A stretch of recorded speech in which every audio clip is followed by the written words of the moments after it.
How do? Hello Sam, how you doing? You good? You soft app. Right. So my first ever chat in the van was with Jay. So we're going to have a bit of a catch up. Jay was an orderly at Strangeways. He's like wearing an old pair of slippers. I don't know whether that sounds very good or not. We're going to have a catch up, see where he's at now. He's an ex-I.P.P. or still, you know, terms and conditions I.P.P. prisoner.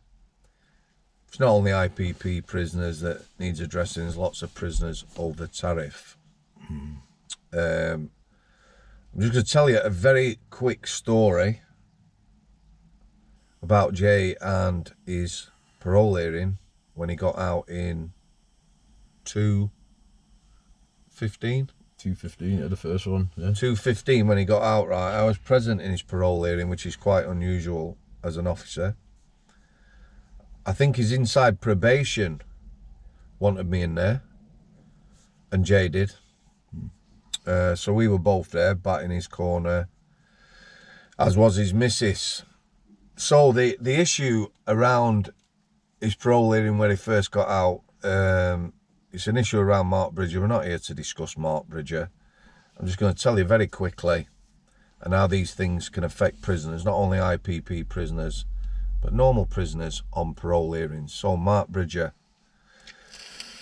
On a landing talking to Mark Bridger one day, Jay walks up, what part of London are you from? Me, I thought Mark Bridger were Welsh, like everyone else probably did, because he come from a Welsh village. So Jay recognised the accent. He was from London. They started chatting. They come from a similar area in London. Mark Bridger's sister, because Jay asked him whether he knows somebody, Mark Bridger's sister had married into this family that Jay knew. So Mark Bridger thought he had some sort of bond with Jay, obviously. At some point, he told him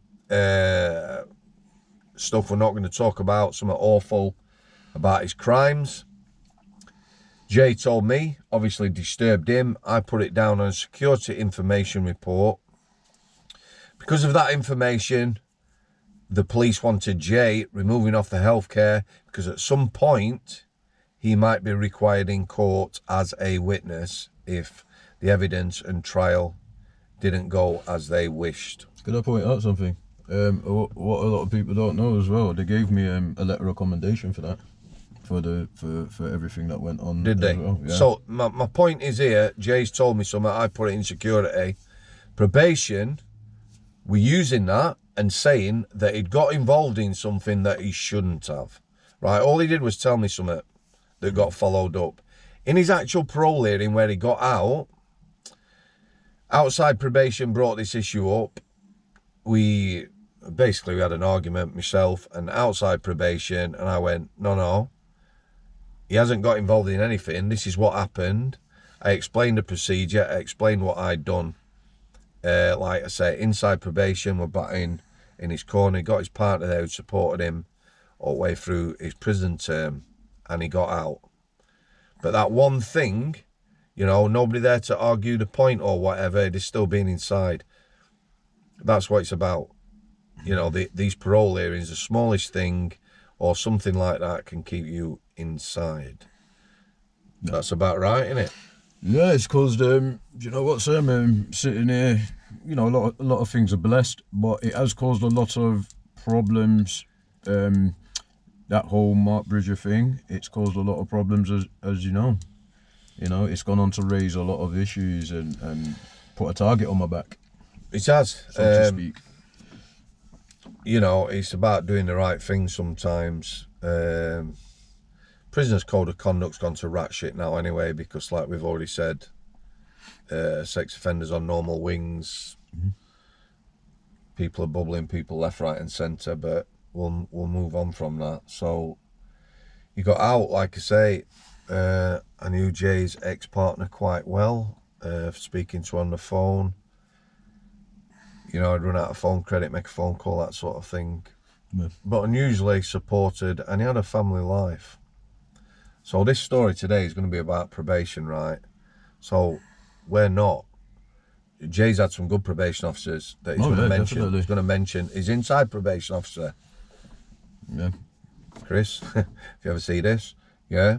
So it's not about slandering probation. However, if somebody's working for probation and let's say they are a dishonest person, then obviously it comes under the remit, doesn't it? That's what we're talking about. It's like every prison officer who's corrupt, who gets caught, puts a black cloud over everyone else. So first of all, Jay, a bit of a catch up. So how are we doing at this moment in time? Do you know what? I'm doing okay. You know, we're just coming out of the lockdown, so obviously it's took a lot of work. You know, met loads of blessings. You know, I'm about to have a little one. You know, my partner, she's doing this thing called nesting. If she had a choice, she'd paint me grey. Do you know what I mean? You know, and before the lockdown, we were doing a lot of things. You know, we started a organisation called Shine. It's to give service users a voice around like mental health, drug addiction. What sort of service users are you talking about? Also, service users. There's, you know, it's focusing on people that have had mental health issues, people that have had addiction issues, and even touching on people like myself who are using services of like probation. So what we try to do is not to slander anyone, it's to give the service user a voice, away from the big organisations. Support. Yeah, support, and we network with them. We network with the church. We go out. We do cleanups where we clean up the community. Lots of different. We put on like coffee events, walks. Obviously, that kind of died off with the lockdown. So we was organising a lot of things through Zoom, quizzes, you know, and that's what we're doing at the moment, you know. And now obviously we're about to take off again because the lockdown's ending. I'm on my church's community development committee as well. What's that involve? They came to me because I'm a member of the church, and in 2018 I was struggling with a lot of things, and you know, I joined the church. They believed in me, and they asked me, you know, I think I was the only one in the church that had the history that I've had, and they wanted to know how they could help the community, the things that I knew about, my experiences. So they put me on the community development committee. So what I do is 4 times a year the church allocates funding, and then we network as a team to put on events. So we set up a food bank. You know, I helped set that up. Yep. It's been running, you know, it started just before lockdown, and it's been running all through the lockdown. So people phone up, and then on a Saturday the deliveries go out. So because of the social distancing, they go out in cars. Oh, you're actually delivering stuff to people. It's not somewhere where they come and collect. No, it is when there is no lockdown. Yeah, when there wasn't lockdown, they would come to the church. There'd be people there to talk to them, greet them. I think Feed My City were involved, where they set up a burger, you know, like a burger store there. And basically just giving out food, and you could sit down and have something to eat and talk, and that was every Saturday. So then when the lockdown come, they changed it to the church members with cars actually going out and delivering the food parcels to the doorsteps. And is there a lot of people that are using that service? Because obviously there's a lot of people flat on their ass, isn't there? Oh yeah, there's a lot. There's our own churchgoers and the outside community using it. A lot of people were using it through lockdown. A lot of people, you know. It's a sad state of affairs, isn't it, with food banks and things like that. Yeah, because I think over the lockdown, especially last year, a lot of the food banks they ran out of food, and we were lucky that we could keep our supply going. And where's your supply come from? It comes from different, like we buy off different supermarkets and you know, cash and carries and things like that. Do you get stuff cheap? Yeah, I think because they buy in bulk, they get it cheaper. But the food bank we've set up, there's no payment. So it's not. There's no contributions from people. No. It's like a charity that's buying the food to distribute. Yeah, the church buys everything. There's no paying in, or because I know some food banks you have to make a donation, a small donation to get the food. There's none of that. Everything that my church does, they do it for free. They won't accept payment or anything. That's just one of their. And right, we have talked about this. How is it sort of managing when you get out, settling down. I've obviously spoke to quite a few people lately. People who had skills or worked regular before being locked up or whatever tend to go back to that. So if for instance someone's a wagon driver, they go back to wagon driving because there's plenty of jobs. The people who seem to struggle are those who didn't particularly have a career, as it were. So, you know, is there any help to get back into work? Or Do you know what? The thing that I was good at, obviously, I'm an ex-army lad. So even, you know, it's crazy, even when I was away and even though I've been in trouble, my thinking isn't along the lines of a criminal. You know, like a way that a criminal thinks. Obviously, I know how they think because obviously I've done things wrong and I've been inside. But I've always been brought up around the military. So my mum married a GI, so from a very young age, we were flitting from base to base because she married an American GI. And I had that instilled in me. And then because of that way of life, I come over here at 12 to live with my dad. I joined cadet straight away because it was like I needed that military side in my life. And then, you know, TAs, regular army. And then it's followed me even in my way of thinking up until this day.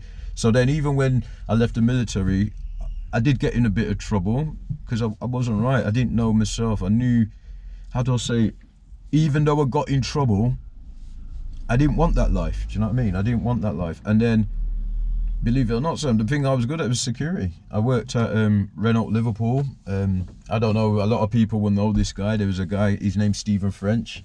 He was on Danny Dyer's Dangerous Men. He done a book called The Devil.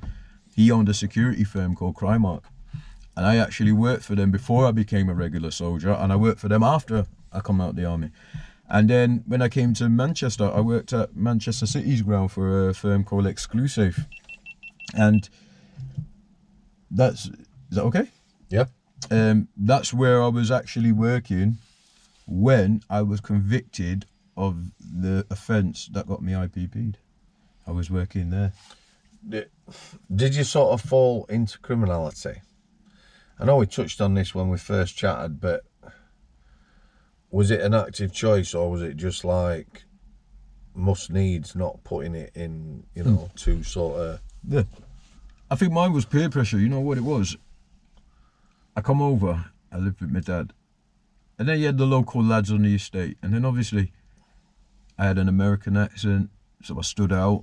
And then, you know, you just end up... You know, there was a group of girls, a group of lads, we all lived on the same estate, and that's how it all started. And then, I don't know, a lot of the guys that I was hanging around with, they were anti-police, you know, but it wasn't really that bad. It wasn't, you know, I don't think I'd actually really, I think I got in trouble once for shoplifting or something, where being out with my mates and some girls, and I did it more to impress the girls, because... You know, some of my family used to say all the girls like a bad boy, but you know, and that's the thing. When older men and older people in your life are telling you these things, you'll believe it because you trust them and you love them or whatever. And we were out with these girls, and honestly, I did it, you know, shoplifted because I was just trying to impress a girl, and that was the only time I got in trouble before I went into care. When I started getting in real trouble was when I went into care. You know, went in there and it was sort of, I don't know, how do I say it? A bit of me, like I went there and I don't know, it was like survived. There's a lot of bullying and something in my head just said to me, it's me against the world. You know what I mean? I think I said this to you last time. Yeah, you did, yeah. And, you know, from there, you know, I started, you know, hanging around with the wrong people. But when I really kind of went anti-police and I think I was angry, was when I got that hiding. I got beat up by a couple of policemen, and I stood in court, told the truth, and that's a bit why I wanted to speak about my experience since leaving, you know, since getting parole, because I find that when people come and they say something and they have a position of authority, people will believe what they say, and it's dangerous because that's what happened to me, which led me into criminality. Well, unfortunately, you know, it happens in all walks of life, but some obviously don't have the same consequences. For instance, in the prison service, if I have a ding-dong with someone, yeah, particularly female members of staff, some of the worst bullies were female members of staff. Not all, work with some fantastic lasses in that job. But if they go to a governor and then, you know, there's a few tears, then you can end up in trouble because people don't come back and say what's happened here or give you a situation or a chance to speak for yourself. They act on that. Obviously, probation, you know, they're seen as, how would you put it? As people of authority. So if a probation officer says, this lad's done this, then people will take them at the word, Yeah, you know, without evidence before sort of looking at things. Exactly. And, you know, it's crazy that you said that because I had that experience back then. And I think I kind of got angry and I kind of connected more to the lads who would go out and get a chase or do something stupid, because my way of venting my anger was to run them around. Do you know what I mean? But then I started picking up convictions and then from there it was like there was only a choice. You know, I was already labelled. Do you know what I mean? It didn't matter that I was young or that experience had done something to me, or do you know what I mean? Do you not see choice? You see people like myself, obviously. I had friends who went to prison and got involved in criminality, you know, probably earliest ones at school were nicking cars and stuff. But that fear was always there. You know, there was some peer pressure in the circles I mixed in, but I tended to, you know, the fear was greater than the peer pressure. Yeah, well, that's why I think, even though I did that, I think there was a side of me. You know, I had my nana. She didn't like it, you know, and there was still, it was like, I don't know, it was like having a battle. On the one hand, you've got a group of friends and you're trying to, I don't know, that was it. And survival, you know, sometimes you were made to feel, you know, I grew up and being told you won't amount to nothing, you won't amount to nothing, you won't amount to nothing. So something in me head, I'd get frustrated and think, we'll see about that. But the thing was, I wasn't prepared to, how do I say it? I wasn't prepared to do the schooling side because I had problems around schooling because I've got ADHD. So at the time, we didn't realise I was getting in trouble. I didn't know why I was doing half the things I was doing. Do you know what I mean? It was only when, you know, at a young age, I had the electrode, they took me in, they assessed me, and they found out I had ADHD. And then they started giving me medication towards it. And there was just a sudden change. I was getting good grades, a lot calmer. Do you know what I mean? And that's basically it. But that's why I think I had the army side of things, like the cadet side of things, because I used to love all that. And then I think that's why I joined the army. And you like the discipline? I did like the discipline, but I could also be anti-discipline depending. You know, I had to learn that in there because when I first went in, I had I think I got told off once and I got really angry. And then I got some advice off a sergeant about what it's all about. And when I realised, wow, this isn't personal. You know, this isn't... Sorry about this, man. Sorry about that. When I realised that it wasn't personal through that education that I got off him, that talk, I realised and I became a good soldier. Do you know what I mean? But I actually joined the military and I had a criminal record. And when I joined, I had maybe an interview that they probably give other people that got convictions or whatever. I had to see a major, and he asked me why he should let me in to the military, and then we had a talk, and they let me in. Do you think national service would be a good idea? Yeah. There's still some countries that have got it now. It depends how it figured, because there's a saying, if half these kids out here had army training, a lot more people would be dead. Do you not think it's about, you know, and it's the old one again about purposeful activity? There's nothing from leaving school. Yeah. You know, it's getting harder and harder to get a job. You can't sign on, you can't get any money. Mm. There's nothing to do. There's no youth clubs, no social things anymore. Yeah. Do you know, that's the one thing that me and Maria have spoke about, and we recognise that, and I recognise it. You don't see youth clubs anymore like when I was growing up. There was youth clubs everywhere when I was growing There's up. nothing, I don't think. No, there's nothing. They're all closed down. If you look, if you go past any youth club that I've seen in Manchester, or they're all shut down, or somebody's bought them for something else, and that's. You know, me and Maria, we've always said that we want to be in a position where we can try and help with things like that, because, you know, even my Maria, she's got a 15-year-old boy, and there is nothing for them to do. There's nothing for them to do nowadays, not like when we were growing up, you know. Well, the thing where it was a lot safer. Yeah. You know, although my mum probably did worry when I was out. Yeah. You know, as young as like 12, me and Jimmy, John, who were like a couple of years younger than us, 2 dogs, we'd be off at day off on moors. You wouldn't let your kids do that now, would you? No, not nowadays. At that age, scary. You know, and you sort of made your own entertainment or whatever. But you know, the world's definitely got nastier. I can't remember as a 16-year-old or 17-year-old. Yeah, you started experimenting with alcohol. There were no drugs or anything knocking about. You know, I don't know when I first became aware that there were drugs around or things like that. Yeah. As bad as it got then, where, you know, some of your mates, Terry Webster and that, smoking at school and things. Oh yeah, not weed. That. Yeah, smoking. the cigarettes. Yeah. So peer pressure again. But you know, one of the best things I did when I was younger, and it was probation. It was probation. I got in trouble, and back then they had like these. How do I say? It was like a youth club. But you'd get a sign there from the judge for getting in trouble, you know, young offenders, juvenile court. And I went on, and honestly, they were giving us the skills. They taught us woodwork, they take us on day trips, and this was probation, you know what I mean? They take us day trips, and, you know, it's like, that's how I found out that the Queen's great-great-grandma was a black lady.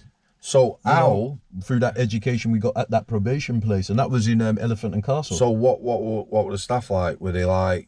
They were brilliant. They were probation officers, but how do I say it? It was like a youth club. It was like the judge. I don't know. Back then, even when you got in trouble, there was all this stuff for kids to do. And okay, you had your normal youth clubs that were set up, but that was one of the best things that I remember. You know, it had an impact on me. It had an impact on me because later on in life, I got in trouble for something when I got out the army. And I had this lady in front of me in Croydon Crown Court. And she started talking to me. And then she said to me, she said, "You don't remember me, do you?" And I was looking at her. And I thought, you know, at first I thought, face looks, but I didn't put a... Yeah, no, it's sometimes difficult. Yeah, so she said, "You don't remember me, do you?" And I went, "No, I don't." She said, she was from that place that they sent me when I was young.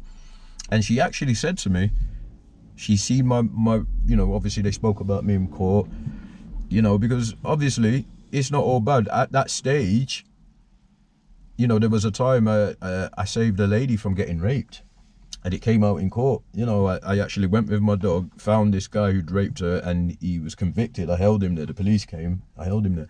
And so all that was read out. The bit about me being in the army was read out. Yeah. So she actually said to me, "Look, I'm proud of you." She said, "I'm proud of some of the things that you've done."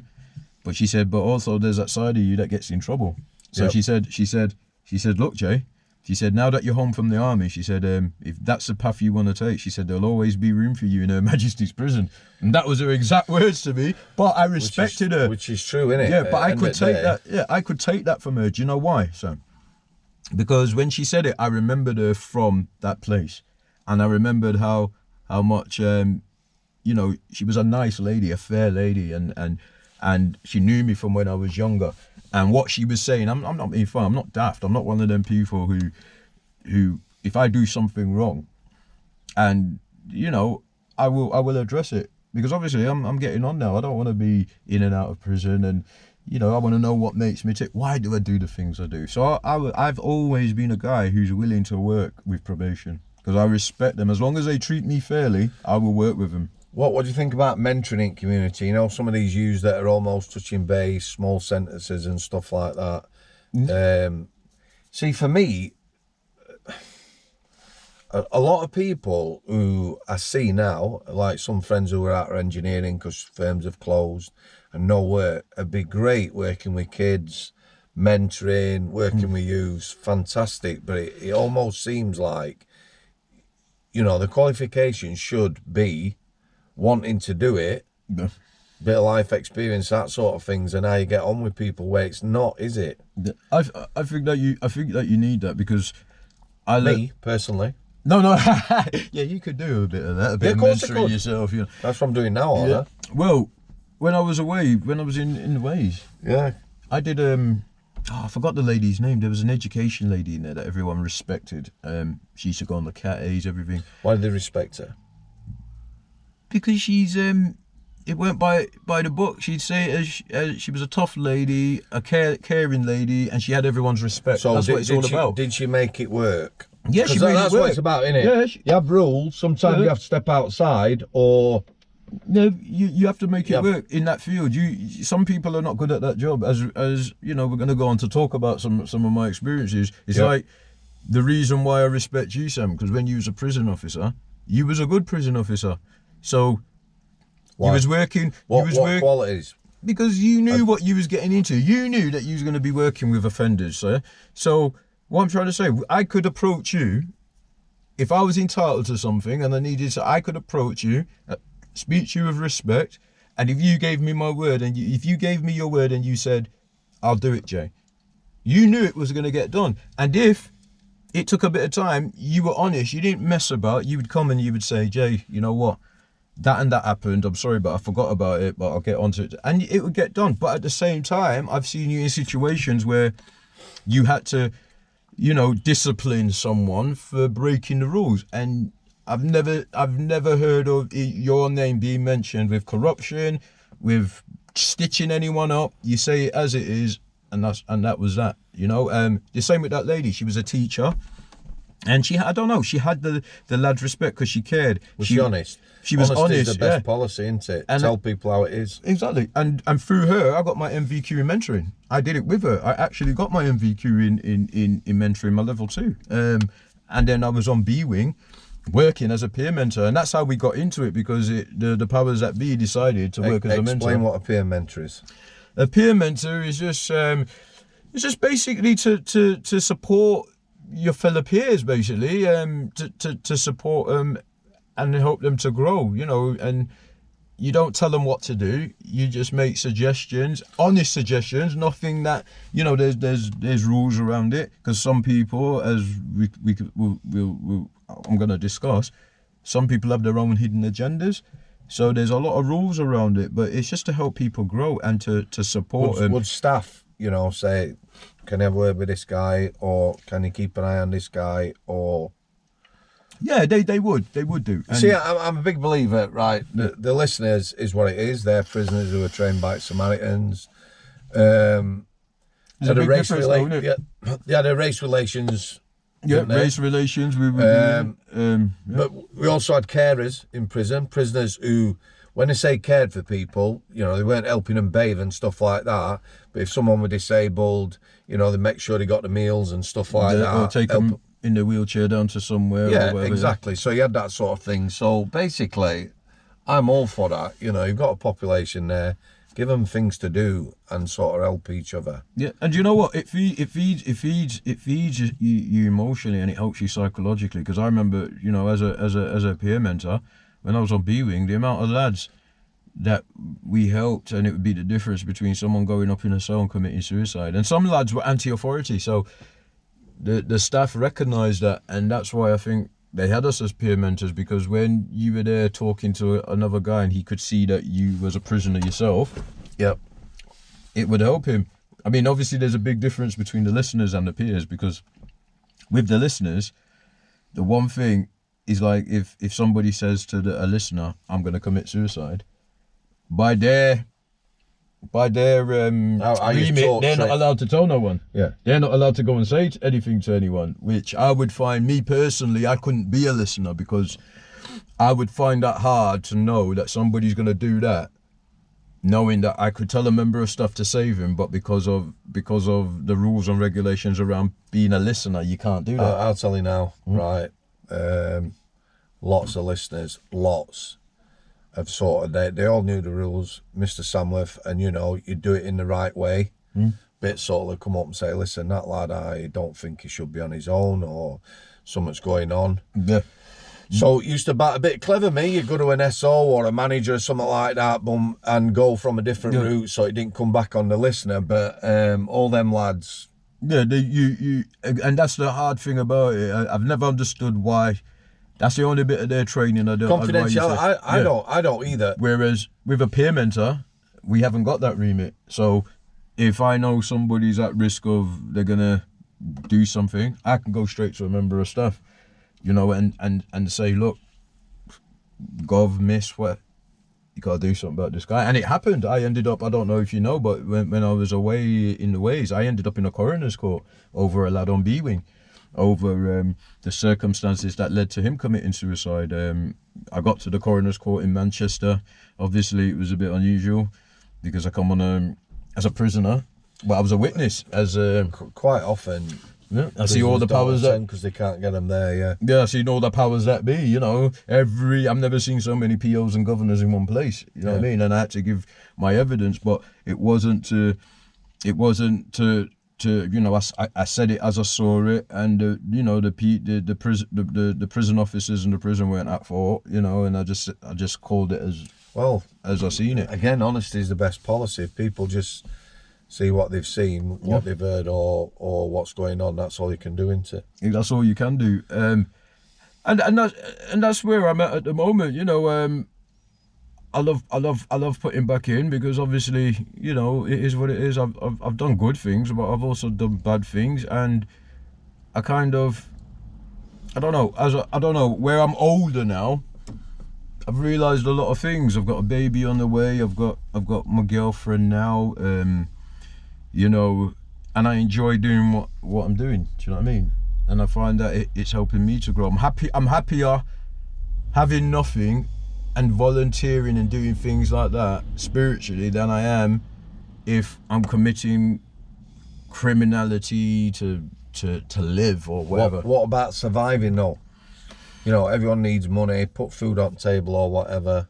Well, I've been blessed because I've got a couple of close people that treat me like family, where I've been able to get that help if I need it. Now, I do sometimes sit there and think, wow, you know, sometimes the way things are at the moment, if I didn't have friends and that who are prepared to help me, I don't know, you know, it's one of them situations. Well, I'm glad I haven't been. I've been blessed where someone's looking out for me. I've been flat on my ass, you know, doing jobs, working, and flat on your ass. There's nothing worse than that. Yeah. Do you know what would be really good?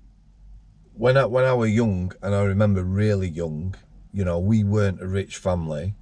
My mum brought us up on her own. However, my Aunt Frida, my nan and that, I remember a community spirit. So if someone who lived in your street, remember that when people used to talk to each other and you knew your neighbours. Yeah. So if someone lived in the street, was struggling on their ass or whatever, Everyone would help. my Aunt Frida be baking bread cakes, a loaf of bread, and To make sure they have food, don't yeah, and then you keep an eye on each other, you know.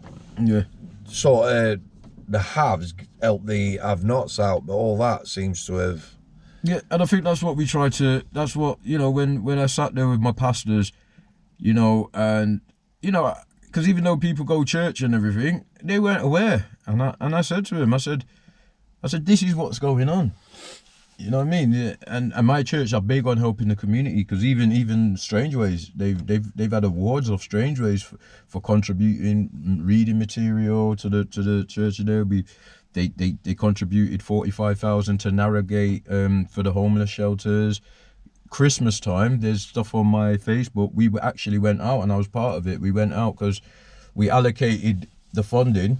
So we went to the Seashell Trust for Terminally Ill Children. We turned up there, Christmas carols, presents. We went to Manchester Royal Infirmary, presents, Christmas carols, Salford Royal, all different, you know, old people's homes, you know, all over our church website. Do they actually sort of have hold and control of that money so they can help people out? And... Yeah. Well, the church is a big... we've got one here, but even Plymouth, they've got branches all over the world. The main church is in Nigeria, and basically, I think the head of the church, you know, it's a very rich church, and they're building churches all the time. So what they do is each church in all the different countries, 4 times a year, they're allocated a big budget, and it's just basically, here's the budget, go and help the community. So that's why they needed, you know, I'm not the only one. I think there's about 8 community development committee members with the church, and they, you know, obviously being a prisoner, I don't know, they actually saw, this is what they told me, that they saw my dedication and the way that I was passionate, and they called me in, and I was able to tell them, because some of the church members, even though they go to church, they haven't had the life I've had. So I said, look, this is where you guys could be a big help, man, because just like you helped me, do you know what I mean? Because I said at the time when they found me, and I was a mess. I had a lot going on, as we're going to talk about. I had a lot going on, and you know, I joined, and it's ever since then that I've been on this better path. It even helped me with some of my struggles, because, you know, I got recalled and everything. Well, the thing is, me. into helping other people is probably the best medicine or medication you can get. Of course it is. Obviously they, you know, the way that they do it, obviously there's receipts for everything. They're very honest. You know, no one can just take the money and use it for themselves or anything like that. They're very honest. Everything has to, even down to if somebody spends £1 out the budget, there has to be a receipt. And that's what they do. They set up the food bank out of it. They give kids presents. They go around the community. They reach out to people. All good. Which leads us nicely into the stuff Firstly, just so people, if they haven't seen the first one, or people are new to it, just explain. You don't have to explain the case, but when you went to court and you were given an I.P.P. sentence, just explain whether you knew what that meant. I didn't have a clue. I only found out about this sentence when I was in trouble, but there was a lot more to my case than met the eye, and I was in a situation, a very bad situation, yeah, I went to court. I was given I.P.P. There was a couple of people there. When I got the sentence, someone laughed, and the judge stopped the case, and he actually had a word with me and said, he explained it. He said, I can't believe, basically, he said in roundabout terms, that he had just given me an indefinite sentence. He said he cannot for the life of him understand why somebody who's come as a representative of me is laughed, you know, because when it happened, somebody laughed when I got it, and he couldn't understand that. And he said, I need to choose my friends more wisely. And I was given it, and I didn't have a clue, but I knew it wasn't good when I came back to Strangeways after the court case, and I had a nurse asking me if I felt suicidal and all sorts. I couldn't, and that's when I realised, whoa, this isn't good. And then I remember sitting there, and when I started doing some research and getting people to tell me about it, no one had ever been released off it. I was being told that I could die in prison, and I thought, what did you get? How long? What was your tariff? I got a 3-year tariff, and I got one I.P.P, which on paper doesn't look good. When you get it psychologically, it says 99 years, which is, I don't think that's right to put that on paper like they do in America, because it can make you, of course it can, depressed. And then I got 99 years for one thing, and I got 99 years for the other thing, to run concurrent, with a 3-year tariff. But obviously I found that it's one of the worst things, because even now in my normal life, if I apply for a job, when they see the sentence, everybody treats me like I'm a mass murderer, even though... Let me just explain this. So it's about, this is for people who might understand. First, when he says he got concurrent sentences, that means they run together. So if you get a 3 and a 4, you're serving 4, it's not added on. That's the first thing. The other thing is, Leader Bench Grew mentioned this, it's about time being spent. So if you're on licence, there's a lot of companies will not take you on. Like Lee got a couple of jobs. I think he wants to get in there, so I don't know. Is he alright? Is he? I'll have a look. Where does he want to go? I think he wanted to park in there. So that guy's just where we park, dodgy parking. Is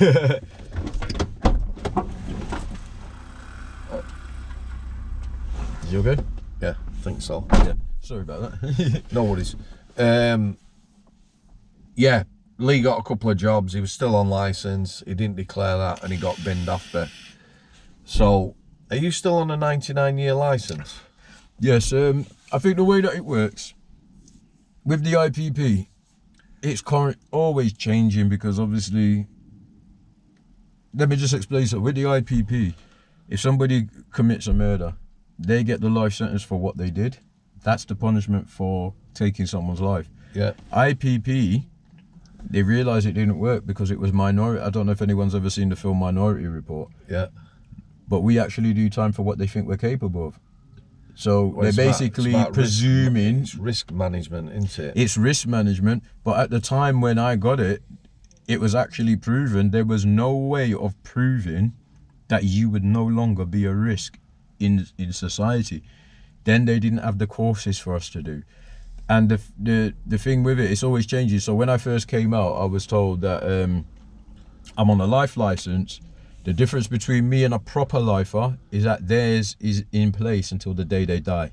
They're on license. A murderer who gets proper LIFE life, they're on that sentence, that license till the day they die. With us, it was 10 years. So after 10 years, we can apply to the Home Office for it to be revoked. But then I think it changed. They changed it a little while ago where now for non-sexual crimes, it's 3 years before you can start asking for it to be dropped. But if you're I.P.P for a sexual element crime, it's 10 years and beyond or whatever. That's the only difference. So a sexual element crime, it's 10 years. For anything else, so like a firearm, it's 3 years. So after 3 years, you can apply to have your licence quashed. Yeah. Doesn't mean they're going to drop it because they can technically keep me on it. So basically, it's like when you're in prison, you're doing a tariff for 3 years, but then when you come out, you're on another tariff on licence. You're on another tariff for 3 years. And then if the Home Office think that everything's settled in your life and they believe that the risk is that low, they can actually stop where you become a normal member of society again with no licence or anything. So, just a couple of things again about this sentence of people being no tariff. I met an I.P.P prisoner, 18 months, did 7 years, did every course going. I'm now thinking that the coursework didn't work in his favour because he'd done everything a couple of times. Sean, lost childhood, I.P.P prisoner, 10 years, did 10, 9 months. He got out straight away, no coursework, because he had a psychologist report who'd worked with him for 10 years and an independent psychologist report that both said, get him out of prison, it's not going to help him. So he did no coursework. He was a badass during most of his prison and he got out. So basically, there's no rules, is there? There's no rhyme to reason. I mean, I got a 3-year tariff and altogether I've done 10 years now, and it's even down to what you were saying, Sam, about the Mark Bridger thing. They actually made me feel guilty to the point where even the police were very upset with him because they said, if I was doing my job on the healthcare unit and Mark Bridger told me what he told me and I didn't tell him and they found out that I knew, I could have got convicted of that. But then in the next breath, you can't do anything. So basically, that was, how do I say it? I got a letter of commendation of the police for that, but then they painted this picture that I was a bad person because I'll be honest with you, I was basically, I even said to my ex, because she was the one who told me to tell you.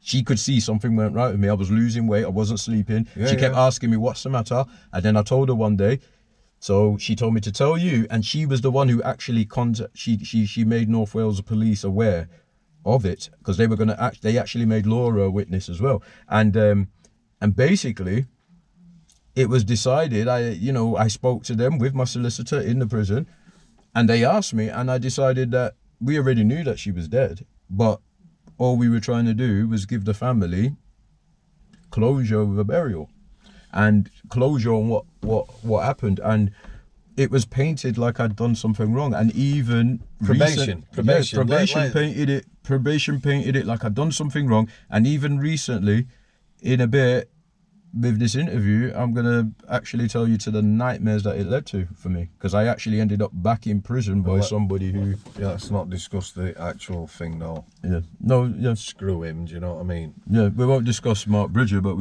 but what it led to, my own personal experience. So basically, now we're going to be talking. Yeah. When we said probation, right? I talked to a couple of people now, a couple of lasses, who try and do the best job. They can see what's wrong with the system. Yeah. You know, they are firmly of the thought that nobody should be going back to prison unless they commit another crime, right? They're people who've been at probation a long time. It's obviously affecting their health. One of them is quite young, the other's a bit older, but both of them are looking for alternative employment because it will be a stressful job. So, when you got out of prison after the parole hearing that I was in, yeah. I got help. How long were you out? Wow, I stayed out 3 years, and then 3 years, and then I ended up recalled from prison. You obviously went back to the family home on release. Not straight away. I went to a bail hostel. Went to a bail hostel for about six, seven weeks. Then was it close to family home? Yeah, well, South Manchester, so it was like a couple of trams and a bus ride. You see, I'm not having a go. What my point is, you've got a family home, you've got a family. Yeah. Why did they not let you go back? They said it was part of the reintegration process and all that. So if I'm going to reintegrate you, I'm going to put you back with your family. Yeah, well, I'm not going to put you in a hostel. Yeah. You know, where you're under conditions, you're under scrutiny, people are watching you, you're on a curfew. If you do something wrong, there's a chance you're going to get breached and sent back. I'm going to send you to the family home. Yeah, well, you can get breached for just getting back 5 minutes late because the buses were thingy. But I managed to do it. I was allowed home. And I had a probation officer, as you know him, Aussie Christopher. And I think with him, he was a bit funny with me because obviously my life story, everyone's got their life story. I can't help my life story. It is who I am, good or better, good things, bad things. But basically, sometimes the way that probation make you feel is like because you've been in trouble, you couldn't have done any good things and that. So the problem that we had with Aussie Christopher, it took high-ranking policemen from over the Mark Bridger situation to confirm that I'd been in the army and things like that before he would do anything for me. But in the end, we had a good relationship. By the time I got out, he had actually got me out early. Did he help you when you got out then? Yes, he did. He helped me. There you go. So we like a good luck story, don't we? Exactly. He retired. I even seen him after he retired where I had a coffee with him. Then I had a lovely lady called Sandra when I moved from the hostel, because obviously the hostel was in South Manchester, so I was under Aussie in South Manchester. But when I moved up to North Manchester, I was put with our North Manchester office. Yeah. And I had a lovely lady called Sandra, and she worked around me. She was brilliant. She helped me out a lot. She addressed all my needs. I'm not afraid to say this. She realised that my history was complex. She realised I was an ex-soldier. She realised, I'll tell everyone now, when I was younger, I'd caught a rapist. Then part of my life story was I stopped an Asian lady and her family from being killed. I won't go into the details of that, but that was recognised. If it wasn't for me, a lot of bad things would happen. Then we had the Mark Bridger thing, which I got a letter of commendation for. Now all this stuff's on my history, and she knew it to be true. The parole board knew it to be true. You knew it to be. Everybody knew. And Christine Andrews, my offender supervisor. So every probation officer I knew worked around that. But at the same time, I'd done bad things. And she was a lovely lady, so she helped her family out a great deal. By the time she'd been in a job a long time. Yeah, and basically she said to me, I believe to protect the public, if I support you and help you in all your needs, and we connect and we have a good relationship, that's how we move forward. Because it's managing risk, and is that mine or yours? That's me, sorry. Or by giving you what you need, or she sees what you need, to settle down or whatever, then that is risk management, isn't it? Exactly. That is what the probation job for me should be about. Managing people, giving them the tools, reintegrate back in society, settle down, do whatever they need to do. That is the job. Well, that's what I was told when because I'm I.P.P. I've been away a long time. Things had changed. Little things like when I went away, mobile phones. I come out and I had a computer screen in my hands, and people don't realise how much that affects you. Things change, even in that. You know, I dread to think what guys who have done 30 years go through. I mean, I done. By the time I come out in 2015, I think it was about 8 years, and things have changed. Things have changed. Laws have changed. The way they do things have changed. Everything changed, and I'd been in a prison cell for God knows how long. And I was told by the parole board that these people, because one of the main things, I don't know if people realise this, but when you go on a parole hearing, if your probation decides that they're not going to have a good relationship with you, that can keep me in. Because the parole board wants to see this wonderful working relationship between you and your probation officer. But the thing is, if they haven't got that through no fault of your own, you're the one that gets kept in. You're the one that gets punished because they don't want to build that relationship.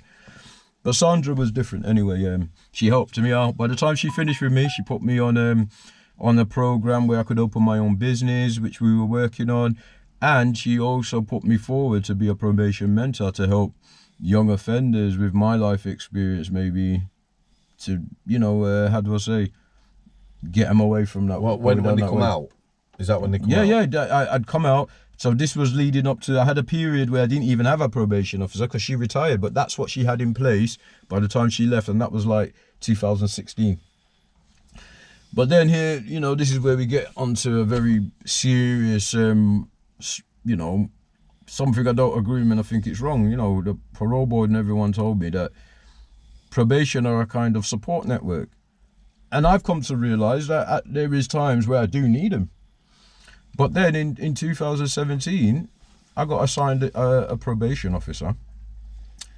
And by the time Sandra had left, I was on monthly appointments or something like that. So this lady rang me out the blue. Explain what that is. That's just...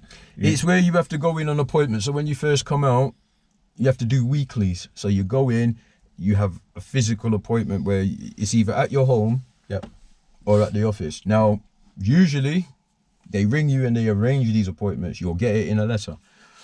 And that's what Sandra used to do. Now, Sandra, most of the time, she used to visit my home. Yep. And Laura, my ex, knew her, everyone knew her. She was a lovely lady, you know. I used to look forward to seeing her. And then over time, as you're out in the community longer, you'll notice, like, then you get put on fortnightly appointments, then you'll be put on monthly. And it will get to the point where you don't even have to go in. Even though you're on license, you don't have to go in. You might get the odd phone call every now and again. So that's where I was at by the time Sandra retired in 2016. But that's not to say that I still needed that support. So what I was doing, I was in that period where she'd retired and I got told to sit tight. I'd be assigned a new probation officer. How long was that? That period went on for a couple of months, but I'd get a phone call off duty probation every now and again. But then one day I got a phone call off this lady. I won't, for legal reasons, I won't say her name, but she phoned me and we got talking. She put me back on weekly appointments. For what reason? She said it was the getting to know me phase. Okay. So then she got me into the office, asking me questions about my life, what I've got going on, about my, you know, where I lived, my relationship with my then partner. Had she been in job a long time? I don't know how long she'd been in. You don't know. And basically that happened, but then something very strange happened. You know, one morning, me and Laura were there. It was 9 o'clock in the morning. She just turned up unannounced. So at the time, Laura was trying to get a bigger house because she had the big kids. It was a 2-bedroom house. We had to convert one of the bedrooms. And by then I had Dakota and that babies. And this lady came around the house and I don't know, man. She came, didn't even know she was coming, which is very unusual. Are they allowed to? I've never heard of it before. Are you obligated to let them in? Not if they turn up unannounced. I could be busy. I could have things going on. But this lady, she did this a few times. But she just turned up unannounced anyway. I was quite shocked. Picked up the baby, led her into the front room. She sat there speaking to me. Did you make her feel welcome, like? Of course we did, yeah. You know, but then she gave me an appointment for the following week. Now, there was nothing untoward, nothing said. It was a nice, you know, smiles and yeah. So I went in the following week, and then she turned around and she said to me on this appointment, this was at the office, she said, oh yeah, just to let you know, I had to refer you to social services. So I said, what for? She said to me, when I was there, I saw the children eating food off the floor. So I looked at her, sorry about this. So I looked at her and I said, you know, obviously I said, that's wrong. I said, I had the baby there. I said, you didn't see the children eating food off the floor.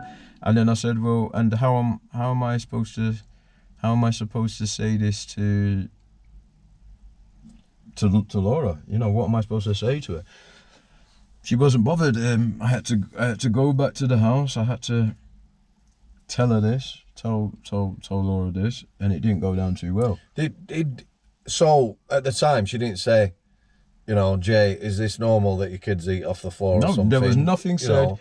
You know, I'm thinking as a kid, you know, you drop something, you pick it up and eat it. You pick it and eat it. Yeah. But the thing was, at the time, I had the baby in my hands. So I sat there on the appointment while she was sitting in the front room, and I had her in my arms. Point being, though, that she just referred you. She didn't. She just referred me. Didn't discuss it with me. It was a nasty. It was an allegation that wasn't true, and I couldn't. And then I had to explain this to Laura. So what followed then was constant referrals. How did social services respond to that? They actually said that's what kids do, you know. So they did. At first it was like they didn't understand it because it was a bit much. Okay. But then one day I got a phone call, and it was off a lady from Early Interventions. And at the time when she took my case, Early Interventions were involved with us. They were trying to get a bigger house. They were helping me with a few things because I was on opiate-based medication for years. Who are they? They're like a form of social services that support families. And basically they were helping us out with a few things. So then the next thing, this same lady who had our case, she phoned me. She asked me where I was. I told her that I was out and about, I was doing something. So she said she needed to speak to me and Laura urgently.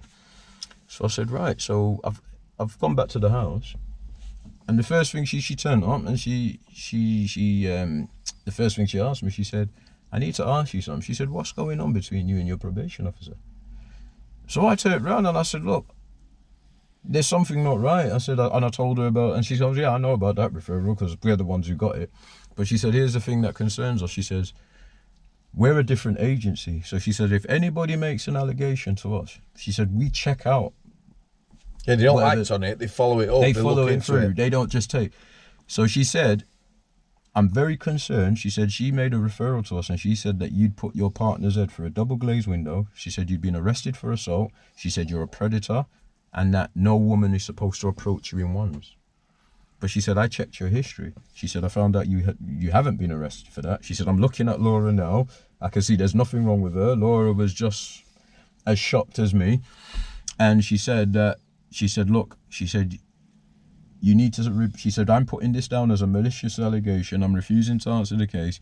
And she actually said that I need to report it to the management because she said she believes that if this lady has my case, there's going to be serious problems for me and Laura.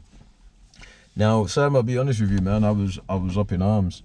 So basically, I rang her. I said, I'm coming in. I want to see the management. I know what you've done, blah, blah, blah. First, it was confrontational. She said, no one believed me. She's a probation officer. She put the phone down on me. She then rang me back off a private number and she started telling me her life story. I won't go into it, but she started telling me about her personal problems. She told me that she was ex-army, that she'd made a mistake. We've got off to the wrong start. Is that like a disclaimer for trying to basically but I felt you up? Yeah, but I did have it in my head because of all them horror stories I've heard inside prison where, and my own experiences, it took me right back to that court case with the police officers where I told the truth and no one believed me. And I just felt overwhelmed, and I just thought, right. Did you feel sorry for her? I didn't actually. I felt scared, to be honest with you. I felt very intimidated by it because I'd never had anything like that off a probation officer before. I didn't know how to deal with it. I felt like no one would believe me. It was just bad. And then what followed then was, you know, I'd be out and about. Laura would ring me, your probation officer's here, right? I can't come. I remember one time I was in the doctor's. So I said, I'm in the middle of a doctor's appointment. I said, I can't come. So then I had this doctor's appointment. By the time I got back to the house, she wasn't there. She turned around, Laura said to me in front of Aaron, she said that she was sitting there saying to Laura that my whole life is a lie. I've made up that life story that I've told the system to target women, how she should leave me. Our whole relationship's built on lies. So once again, I was very angry because it just seemed that it would die down for a little and then she'd try it, yeah? So I rang her again and I said, look, I want to speak to the management. I said, are you allowed to be visiting my house when I'm not here and speaking to my family and telling them things like that? So she actually reversed it on Laura and said, well, that's not true. She said, I came to see you. She says, I'm allowed to do that. She said, and while I was there, it was actually Laura and the kids saying you're abusing them. That's what she said. So I was thinking, what? So I told Laura went off her head. So we actually tried to ring the office. Now, I don't know what goes on at this office, but every time I'd ring and speak to the secretary, I'd get told the management's not there, and she would take the call. And she would dismiss what I was trying to do and put the phone down on me. This happened numerous times. But the only people who did take our complaint seriously were social services. But I don't know whether it's an inter-agency thing. They can't really act on that. Yeah, they didn't act on it, You can tell them your concerns. Yeah. But they're not going to go against probation, are they? They're not going to challenge them. Exactly. They didn't challenge him, but it was logged. So what followed then, Sam, was horrendous. You know, I could go into all the little details, but even down to, you know, it started causing problems in my relationship because I was going in and the first thing she'd want to do is talk about my relationship. And it felt like she was taking information off me to use against me. She seemed very obsessed with my relationship. We didn't do no offender related courses, nothing. Only one time, and I'll tell you when. So in the end, you know, without going into the details, the constant me going in and her saying that Laura had been on the phone saying I'm abusing her, it was causing conflict in my house. The constant referrals was getting to the point where Laura was coming out with comments like, who are you in a relationship, me or her? She said, there's a lot of allegations. It got to the point where Laura wanted me out of the house because she said, while you're here, this lady's not going to leave us alone. That's what she said to me. So in the end, I started struggling. Now, I was struggling with my medication anyway. And at the time when she took my case, I was supposed to be getting referred to a thing called the Lighthouse Project because my medication gives you a physical addiction. I needed off the medication and that place was going to help me. And the doctor was helping me to find alternative. This lady took over my referrals and all I was getting off her every week was, I'm working on it. And at the same time that was going on, it was all that mental Laura saying I started falling apart. I started taking more of my medication than I should have. I literally became an addict. And the thing is here that there's like also, you're seeing all this, very difficult to complain. Like you say, trying to complain. End of the day, you're on a life license. Yep. So you can get locked up. Sam, sorry for my missus said, would you like a bacon butty? Yes, please. I will tell her now. Sorry about this. Oh, I don't apologise for that, mate. So life licence. It's very difficult to complain about professional people. I'm sure we've all come across it in our lives. I moved into a property in Walkden in Manchester. The previous people who'd been there were heavily in debt. We ended up with bailiffs turning up. I'm at work at Strangeways. Our last two burly lads trying to get in house, that sort of thing. Trying to complain and go against officialdom is very hard. With something hanging over you, like going back to prison as well, I would imagine you could see it going tits up and getting recalled as well. I could see that something very bad was happening, and basically, Sam, so every time I was going in, it got to the point where I was begging her to do my referrals, and then I started saying, do you know what, I'll do it myself. No, I'm on it. Just to explain how much control these people have. Too much control. She was able to come into my house, infiltrate my house, put ideas into my family's heads that I've lied about my history. At the same time, doing things behind the scenes. She found out that another client of hers from the same estate knew me. So then he started featuring. Some of the things I ended up in prison for was where she was saying that he had said this. This is a recall that he ended up going back to prison for 12 months? Yeah, over 12 months. When were that? I got out 2019. So you went back into 18, got out 2019. So you were out 3 years after your initial one, yep. Then locked back up for 12 months. Yeah. And it felt like she was breaking me down. The psychological aspect, I started not wanting to go home because the constant, every time I go in and she's saying, Laura's ringing me, you're abusing her. In the end, it just made me feel like something's not right. I started having arguments with Laura. It was just causing problems.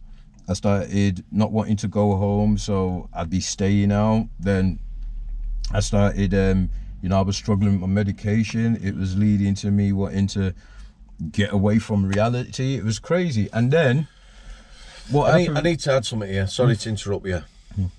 Hang fire. Laura, he's still got family there. It's very sad that happened because she supported him through his I.P.P. 7 years. Yeah, she did, yeah. All the way through, supportive. He actually gets out, he goes to the hospital, he gets back home, and then bam, all this happens. Yeah, so basically, it went on from there, but then I had a situation now because me and Laura's falling out. Little things like I asked her to open an account for me because at the time I had my money going through Laura's account. And her instructions was me, that was the first time she used the other client. Now, how this happened, she found out that both of us knew each other through us telling her.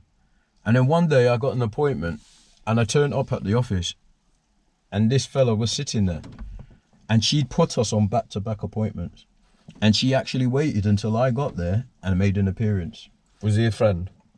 He was a guy that I knew from the estate, and through talking to him, we realised, we were both. So you won't call him a friend? He's just someone you knew. Yeah, just someone I knew, but the friendship was encouraged through her. So basically, she put us on these back-to-back appointments. So then when I turned up, she made an appearance, but she greeted both of us because she knew we knew each other. So I still at the time I didn't think nothing of it. He had his appointment. I had ours. She said, "Oh, where are you two going now?" Because obviously we're heading back to Same, so we decided that we were going to go have a curry and, we got to know each other. Now, when I asked her about the account... Can I just ask? Yeah. Is there anything in your licence about being involved with known criminals or anything like that? Yeah, you're not supposed to. You're not supposed to, but she made me feel like it was all right. I don't know, he was on licence, and that's what I'm going to say is very interesting because it was actually used against me. The fact that I knew this guy. So basically, I had a situation. I thought I need some independence. I needed an account. So I went in. I said, look, I need a bank account. She said, the lady who does it's not there. I now know that any probation officer has the power, but then I didn't know this. She made out there was a specific person in the probation officer who handles things like that. So she said to me, she made a suggestion. She said that the lady wasn't there. She said, haven't you got any friends or what? And I said, I don't really trust friends to do. I said, I usually put it in Laura's.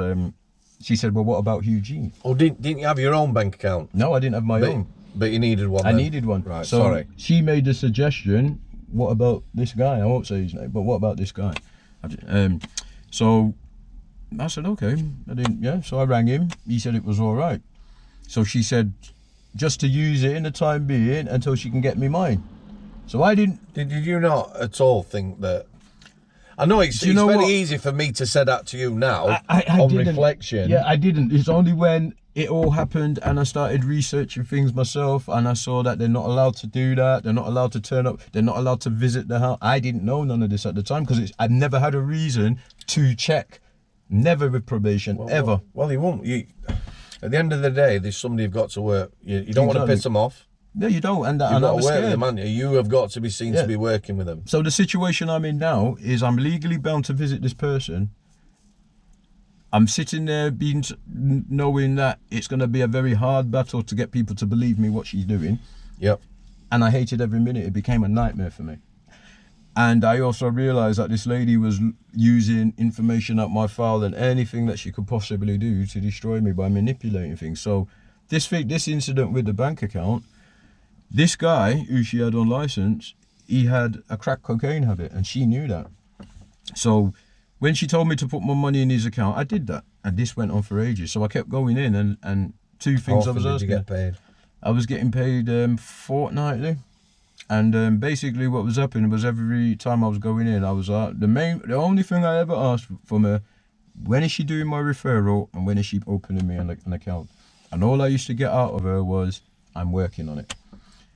And I didn't see it at the time until later on. But what had happened then, this went on for ages. And she, when you know that your client has got a crack cocaine habit and you've told another client to put your money in his account, it's only a matter of time before something's going to happen. Did you honestly not think that? I did not, Sam. I knew that there was something going on, but I didn't see it like that. And at the same time, the things that I needed her doing, she was in control. What was I supposed to do? If I haven't got a bank account and she's my relationship's breaking down, looking back, I can see that everything that lady did was premeditated and pre-planned. Every single movement she did was premeditated, pre-planned to cause a problem. So basically at the time, and I'll show you where this was leading. So one day, my money went in his account and he did use it. But I also knew we had the same probation officer, so I couldn't threaten him or, I went round, was angry. I said, oh man, I need that money. He offered to pay it back. I'm sorry, this, that, the other. So me being me, I just said, okay, fair enough. We'll work around that. I said, just pay me back. I think within 3 weeks, he rang me, he said, oh, I've got that money for you. Now, by then, my relationship had totally broken down. At the probation officer's suggestion, I had to move out the house. I had to report myself homeless. She was making out to me that Laura's ringing her, giving her false allegations, all this stuff. But I didn't know at the time that she was also going to Laura saying that I'm telling Laura that she's abusing me. That's what she was doing. So basically, by then I was living in a hotel in Sale. He paid me the money back. But because he had this habit, by the time I'd gone to visit Laura, by the time I'd got back, he wanted the money back. He was making me all sorts of deals. Because I wouldn't do that, an argument started. And the reason I'm saying... He wanted your money back. So he paid me back. When his money ran out, he wanted this money back that he'd give me, and I wouldn't do it. Yeah. So basically, I'll tell you why this is significant. So there was an argument. Then Laura rang me. What's going on with Eugene? I told her everything. She understood. Nothing else said about it. But then what happened was, the following week, I had to go into probation. So I went in. I think at one point I even ended up getting a fine because she threatened to recall me because I couldn't get there because I didn't have no money. I ended up getting a fine where I jumped the tram to go and visit her. But anyway, cut all that out. So I've gone in this day, and this was the only time, Sam, she had any offender behaviour work set up for me. And this is where I said it felt like she was playing games. So I sat down, she started going through all this offender behaviour stuff and consequences of your actions and all that stuff that we do. And then at the end, so it was coming near the end of the thing, and then she said, right, now let's talk about the consequences of your actions. So I've turned around and looked at the chart because I thought it was part of this course thing she was doing. And then she mentioned the client's name. So that got my attention. I've looked at her, I said, what about him? She said, you threatened to kill him. I said, no, I never. She said, I've got it here. So she had all these texts that she'd wrote out herself, no phone evidence. I threatened to kill him. So I told her exactly what happened. I even said to her, you were the one that told me to put my money in his account. He spent my money, blah, blah, blah, blah. I got a warning for that. So looking back... Explain what a warning is doing. A warning is basically accusing me of misbehaviour. So she's saying, she's given me a warning because she's put it down that I threatened to kill him. Is there so many warnings in your back? You get so many warnings and you're back in. Now, I've always denied it. I've always said I didn't. She even made out that I was under police investigation. She even said that I was under police investigation for threats to kill. She put all that stress on my head, and I knew I hadn't done it. So then, when she ripped my report, when obviously I started complaining about these things, she said, the reason why I'm not under police investigation is because of the imminent danger that I posed to him. So basically, he didn't report me because I would kill him or whatever. The reason why that's significant is because she did that to me. And then in my report, it said that in February, I threatened to kill him. There was no warning for that, but I'll get back to that later because this is the whole experience I had with her. We had an incident at the job centre, December the 15th, through, my relationship had broke down. It is all documented, all this as well, guys. Yeah, I've got the answers, I've got the evidence, I wouldn't sit here and accuse anyone of anything. I've got all the evidence, everything she put in against me. And so basically, December the 15th, 2017, by then, even me, I was struggling personally because I'll tell you what she did. She wouldn't do my referrals because what she saw, my medication was opiate based for my arm, as you know. So what she did, I was struggling. So that with the mental torture, I just started swallowing the tablets. I was really struggling. I felt like, it got to the point where I was hiding in my flats. I wouldn't come out because... You're not the only one that's got addicted to opiates. And it was like every time I went anywhere, she would be there. There'd be some allegation. And I even told my doctor, man, I'm afraid to go out and everything. So little things like I went to someone's house for dinner. The police turned up. It was his new girlfriend. The police turned up looking for her old partner. We were all there. They asked us who we were.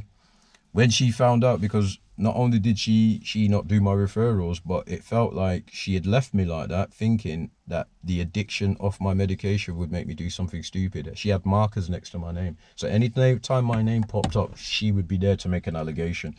So on this occasion, I was in this house in Oldham, my friend's house. We were going out for a meal. And she put it down in my file that I was found in a house in Shaw with known drug users and known offenders, to paint this picture, all in the build-up of what she was doing. December the 15th, me and Laura had a spat. Now, I hadn't seen Laura in days. I was living in my flat. And I got some money. It was silly, really. She wouldn't give me the money and all that. So I had to go to I kept saying to her, Laura, I really need the money. You can't just keep the money, as you do.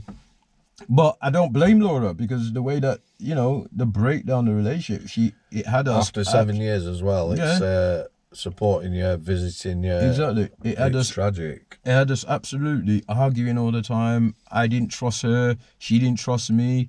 She saw my opiate addiction as me being the bad person. This lady was telling her, especially when I went in, she actually visited her when I was in prison after she recalled me, telling her she did everything to help me because she was covering her tracks, taking bits of evidence off her, manipulating her to give her letters where I said I'm sick of all the lies, little bits of evidence, because by the time I went back to prison, she wanted all my emails, all contact through me and Laura to be through her. You know that game?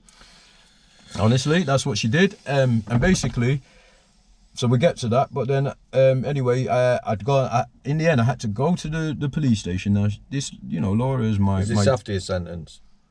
No, this is while this is all going on before the recall. Right, okay. So the December 15th, 2017, I had to go to the job centre, and it was hard for me because I didn't have I needed. I thought Laura wasn't going to give me money. I didn't have nothing to live on, and that was all due to the arguing of what was going on. So I had to go and get a reference number. I just said my money gone missing because it didn't feel right to get my my kid's mum in trouble. So basically, I had to take that reference number to the job centre. Now, the police knew I was on my own. The police spoke to Laura because in that case, I was sort of like the victim, if you know what I mean. I've gone to the job centre by myself. I spoke to an advisor. They told me to just go around and ask her. I said, are you crazy? I said, if I go around, I'll be arguing. I'm trying to avoid that sort of thing. I think the words I use is, are you crazy? There'll be murders if I go around there. But I meant in the arguing way, whatever. Yeah, of course. Anyway, I come out of there and I got a phone call off this lady again, because anytime anything goes in with my name on it, it flags her and she knows. So she rang me. She said, why have you threatened to kill Laura?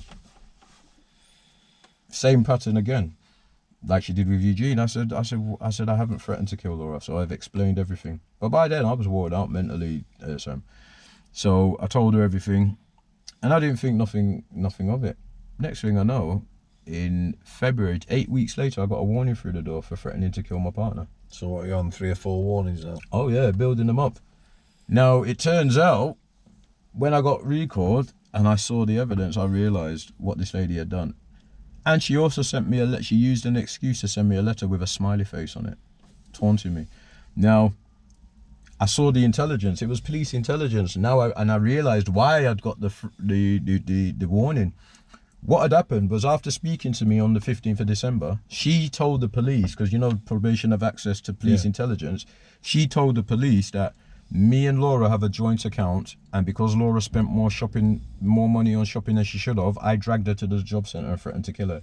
But what she did, when you go in and there's a domestic, the job centre people are duty bound. They have to let the police know that there's been an argument.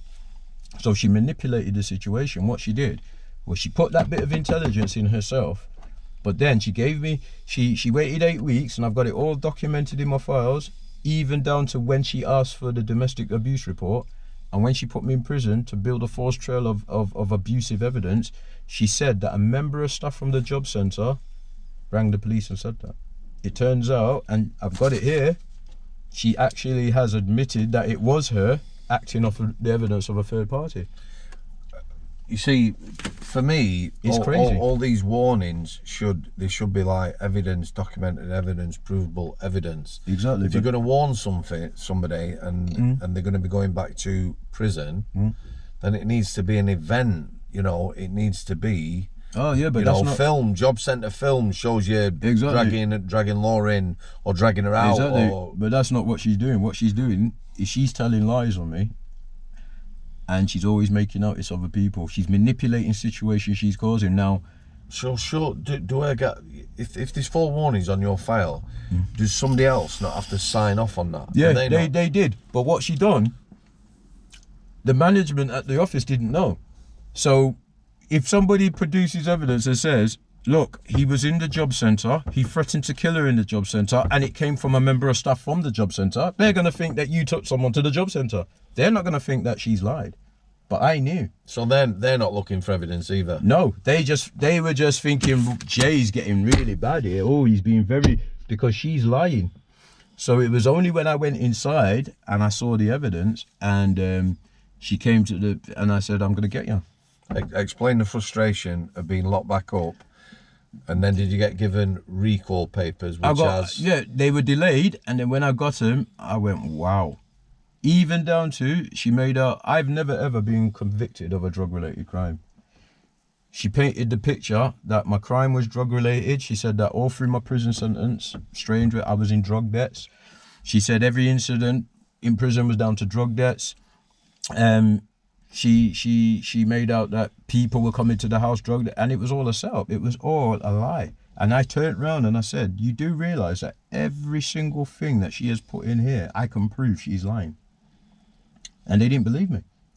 But the parole board believed me. Well, because you got recalled, and you did 12 months, didn't you? You got a parole board. Yeah. Is that scheduled once you get recalled as an I.P.P.?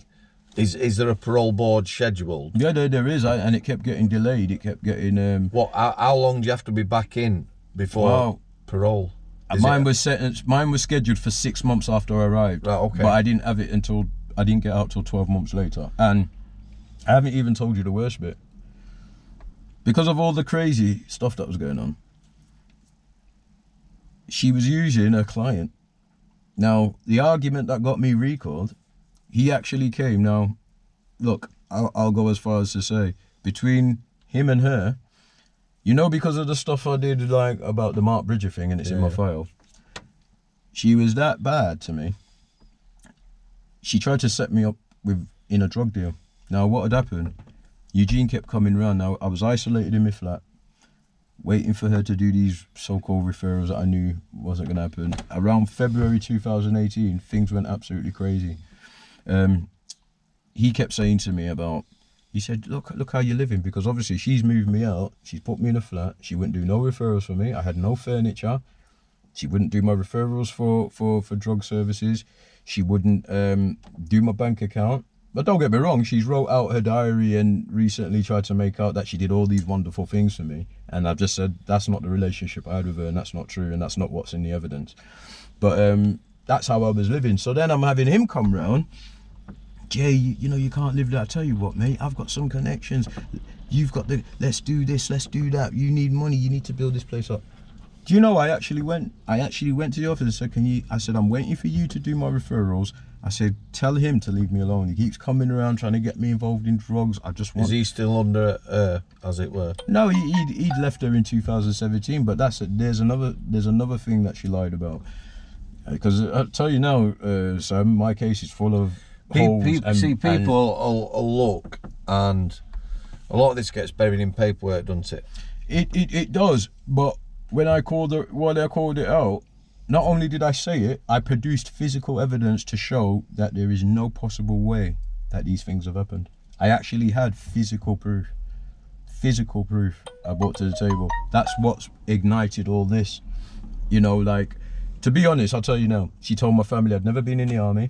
She told them that everything about my life where I'd helped anyone.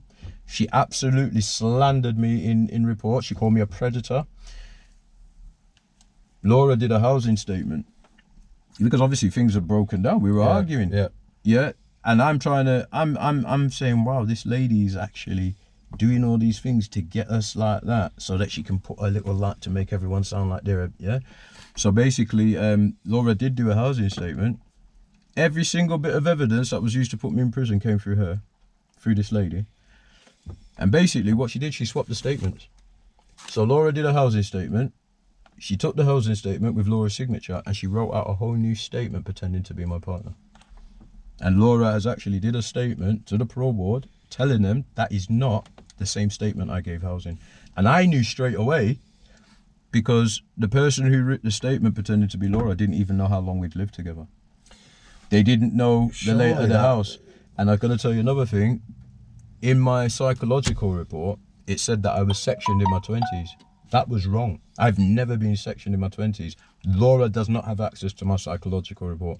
And whoever wrote the statement pretending to be Laura, there's a bit of the statement where they say, I'm absolutely petrified of Jermaine. He was sectioned in his 20s.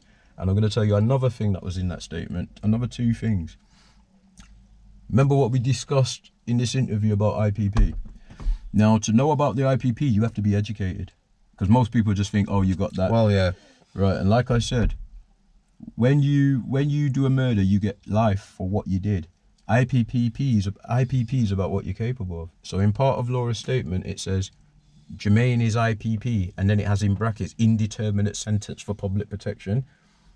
You don't know what he's capable of. That's coming from Laura. A mum at home who's not educated in I.P.P. Information out of my psychological report. Then, if you look at it, there's all text is written out, just like she did with Eugene, in the statement. And there's the interesting thing. Sam, you know grammar. And these are all things I had to suss myself, because no one would help me. No one would help me. When someone's writing grammar, you know that thing, have you ever heard of third person sense when you write something? So if you're writing something, so say like I don't know, like you did reports or whatever. So if you were writing something on my behalf, you'd say who you are. You'd say, my name's Sam, I'm taking it. At the top of the letter, it says, as told to, I won't say the lady's name, but it says, as told to blah-de-blah-de-blah. Why would that be on a statement? Because the person who's saying, as told to blah-de-blah-de-blah, is the same person she said took that statement. Do you understand? So all these little things, all these little sly, malicious, cunning, devious things. So it ain't just one thing. It ain't just two things. And I'm going to tell you another thing, Sam. Due to her, she tried to set me up in a drug deal where Eugene rang me one morning asking me if I was getting the drugs on that day. And I told him yes. At 9 o'clock, I wasn't getting them drugs. She turned up at my house at 10 and started searching my kitchen illegally. She accused me of having an affair.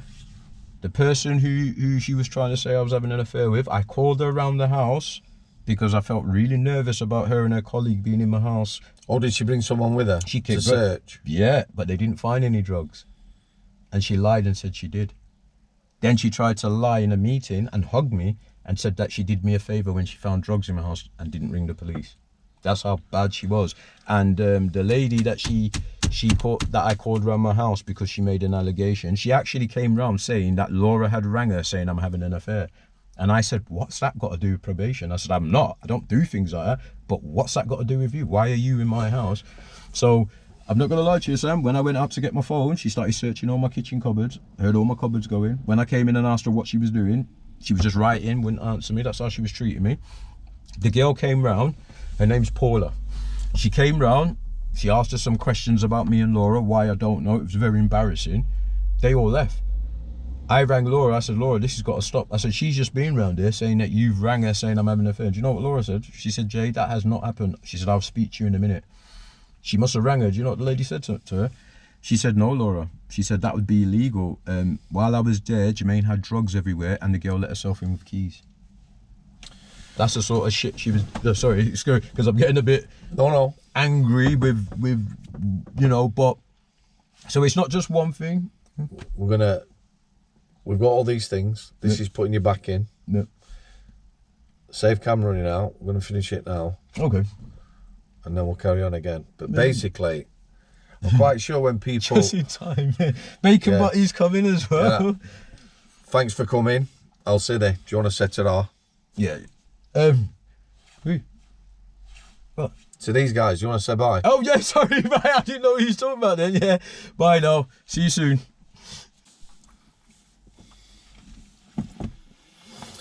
I'll do. Back with Jay for part 2. So just a quick recap.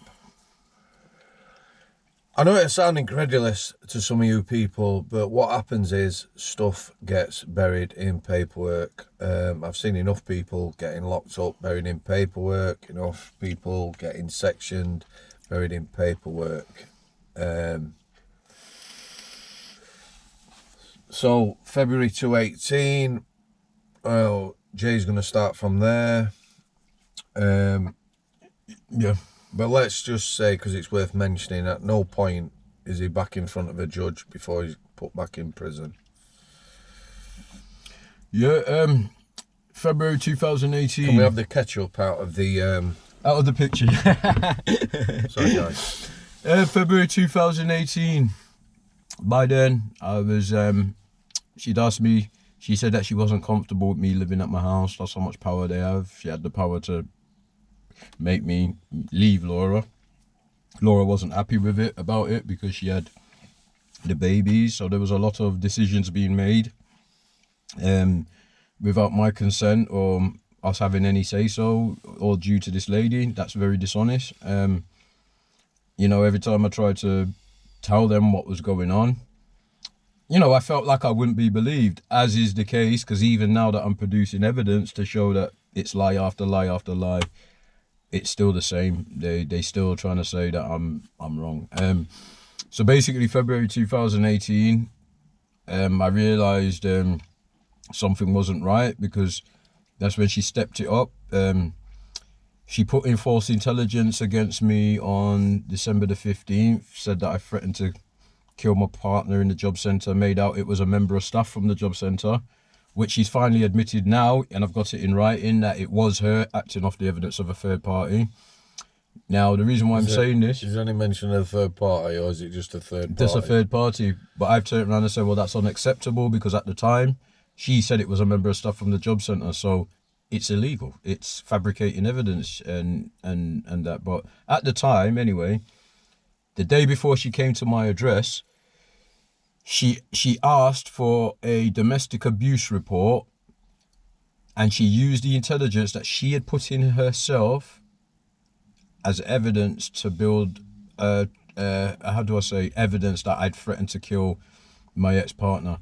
At the time, in the report, she said it had came from a member of staff from the job centre. There was no mention of herself doing it. I'm the one who made them aware of that. But the reason why I'm saying it is because the day before, This was the 8th of February. She asked for it, and on the 9th, she came to my address.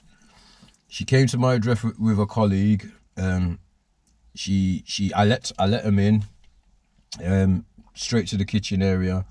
She accused me of having an affair, said that my ex-partner had rang her. I actually questioned it and said, one, I don't do things like that, but even if I was, what's that got to do with offender behaviour work and probation?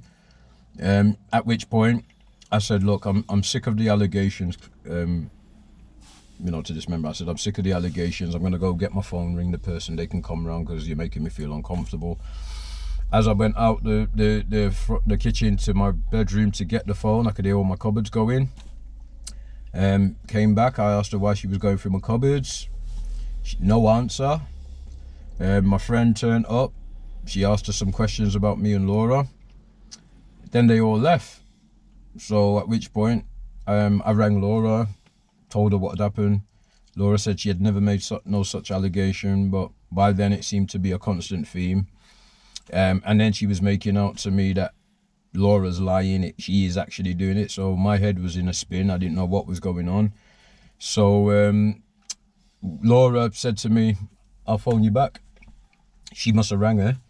By the time she come off the phone, the lady said that everything that I'm describing would be illegal. I'm lying. She found loads of drugs in my house and that the girl had let herself in with keys, which would make anyone's partner think that they're having an affair and cause an argument.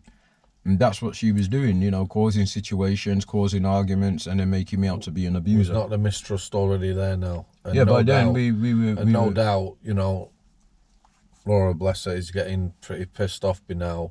Yeah, it's had an effect even till now. Well, of course it's going to have an effect, mate, end of the day. But people, anyone who's there, no smoke without fire, all this, Yeah. There is people like that, and like I say, it gets buried in paperwork. They don't need to produce hard evidence, warning, stuff like that. It's up to this guy to sort of like disprove it. But by the time you realised all this was going on, then you're back inside. Yeah, so now I'm back inside. No, explain that week before about you working. Yes, I went on a back to work course. I saw an opportunity, a friend rang me. I decided to do a warehousing diploma, and by then I was a member of the church. The picture that was being painted of me was this horrendous addict whose crimes were for drugs and abusive and domestic violence. Yeah, it made me feel like as a black guy, because it all started the moment she saw that Laura was white, and it was all them old stereotypes, like black, there was that taboo subject where everyone thought that, I think it even got raised in the Windrush scandal recently about black men coming to the country and all we do is take drugs and abuse white women. That's what it felt like. It just felt so horrendous. I had numerous times where I asked her to stop, and she would say to me she's allowed to do what she's doing, and if I don't like it, end my relationship. Weird comments. Which brings me to I started doing a warehousing diploma. I was on it from May till June. I can't remember the exact dates, but the lady from Back to Work actually helped me with my case recently and gave me the information when she found out what had been done to me. She wasn't happy.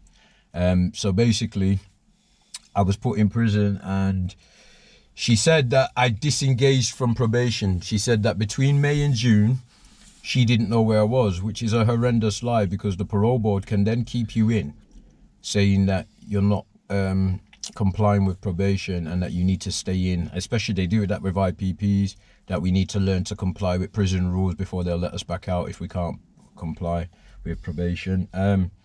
So I was telling everybody, I said, no, I was on a back to work course. She rang me with an appointment. I told her where I was, and she said, not a problem, made out she was all nice, said that she'll rearrange it for the 6th of June. And then obviously I only got onto all these, what was going on when I landed in prison. I saw the evidence. So what happens? Knock on door, coppers, cuffed, and away you go. Yeah, it was a Saturday morning, bang. Me and Laura had argued. Her other client had come round. He said something very nasty. He made out that Laura was in cahoots, because just to go back, these things that were going on with me also led to me in February being kidnapped and almost shot.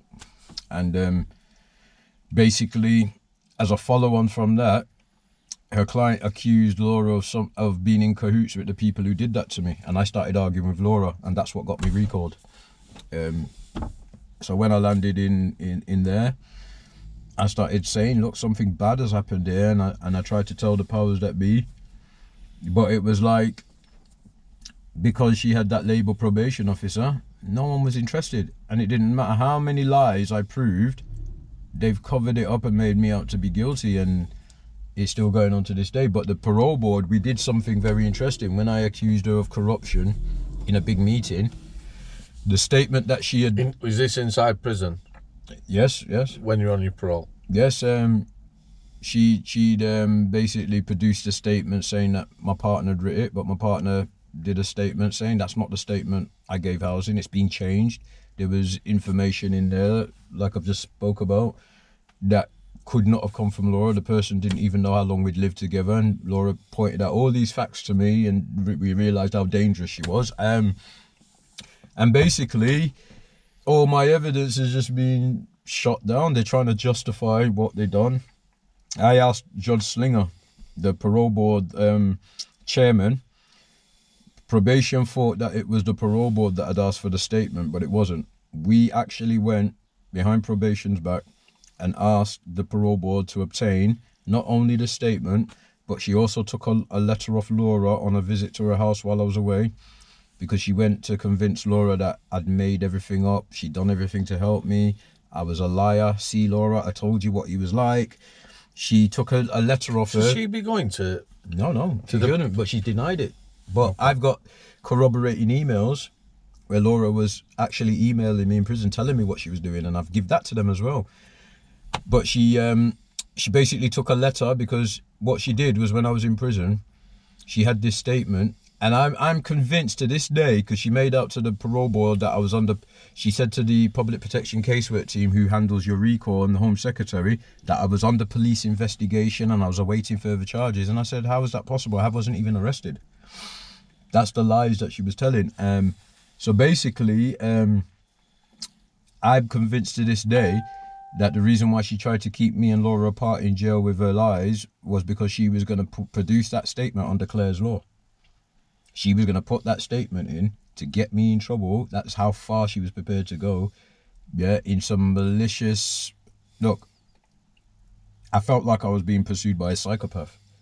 Honestly, I felt like if, you know, she has done that to humiliate me, she took everything off me, destroyed my family, made me out to be a liar, said every nasty, slanderous thing she could say. I'm a stalker, I'm a predator, I'm this, I'm that. My children are eating food off the floor. And then she sent me a letter with a smiley face while I was in custody, which I showed everyone. Your kids might be eating food off the floor. If they drop something, they pick it up. I pick it up. It's not. It's not something. You know, my mate. One of my mates used to get a piece of toast, put little in to pick up germs like you used to, or whatever. It's not something that. I mean, I understand that, but should be used as. She was saying it in a malicious way. I understand that. She knew I had the baby in my hands. It was all just malicious to humiliate. It was just humiliation. And then I even pointed out to them, we are under contract. I signed a contract when I went on license to say you treat me with honesty, dignity, respect. That's not dignity and respect. That's made up lies. Treat like that. And then she recommended that I stay in prison based on her evidence. And I tried to explain, this is a court case. You fabricated evidence. That's illegal. Is this at your parole? That's me telling probation. I made up noise. At your parole hearing in prison. At the parole hearing, wanting to keep you in. She wanted to keep me in. When I accused her of corruption, she didn't even turn up for the hearing. It was somebody else. And then I was encouraged by probation and everybody not to mention what she had done, because there was going to be a fair investigation when I got out, and it all got swept under the carpet. So did you get out? Yeah, the parole board let me out. No restrictions. Why? They didn't believe Why? it. They said that they were very concerned about the information before them, and they encouraged the investigation. And they actually said, Judge Slinger said, there's a lot more to this case than meets the eye. Do you think if she'd have turned up for that parole hearing, she'd have been in bother straight away? Yeah, we would have mullered her. We would have absolutely mullered her. Did you have legal representation? I had legal representation, but the problem I had, because I was under lock and key, I wasn't able to... I could only make an allegation. It's only since I've been free, I've rang people to obtain the evidence to show that she's lying. So, how long have you been out now since your recall? I've been out since around June, July 2019, and this has been going on since. This has been going on since then. How long have you lived in Cheshire? I've lived in Cheshire since May last year, 2019. Nearly 12 months. 2020. So you're now under Cheshire probation? No, I'm still under the same office. Why? I've been trying to get a transfer. Why? Even with the allegation. They've You're not just even kept me. living in the area, are you? They only doing it now, and they're still joint. So basically, like my next appointment, I've got an appointment with a lady in Stockport, but then I've got one of the lady who did this to me, who got my case when I was in prison, and she believed everything, and they were treating me with a lot of hate. She's still managing my case. She's managing my case now. I had a guy called Derek. He retired, and then they gave it straight to one of her colleagues. So I'm still being managed by the same office that all this happened, and it doesn't sit well with me. It's like a constant fear, because I don't see until they rectify the problem, until they acknowledge what happened.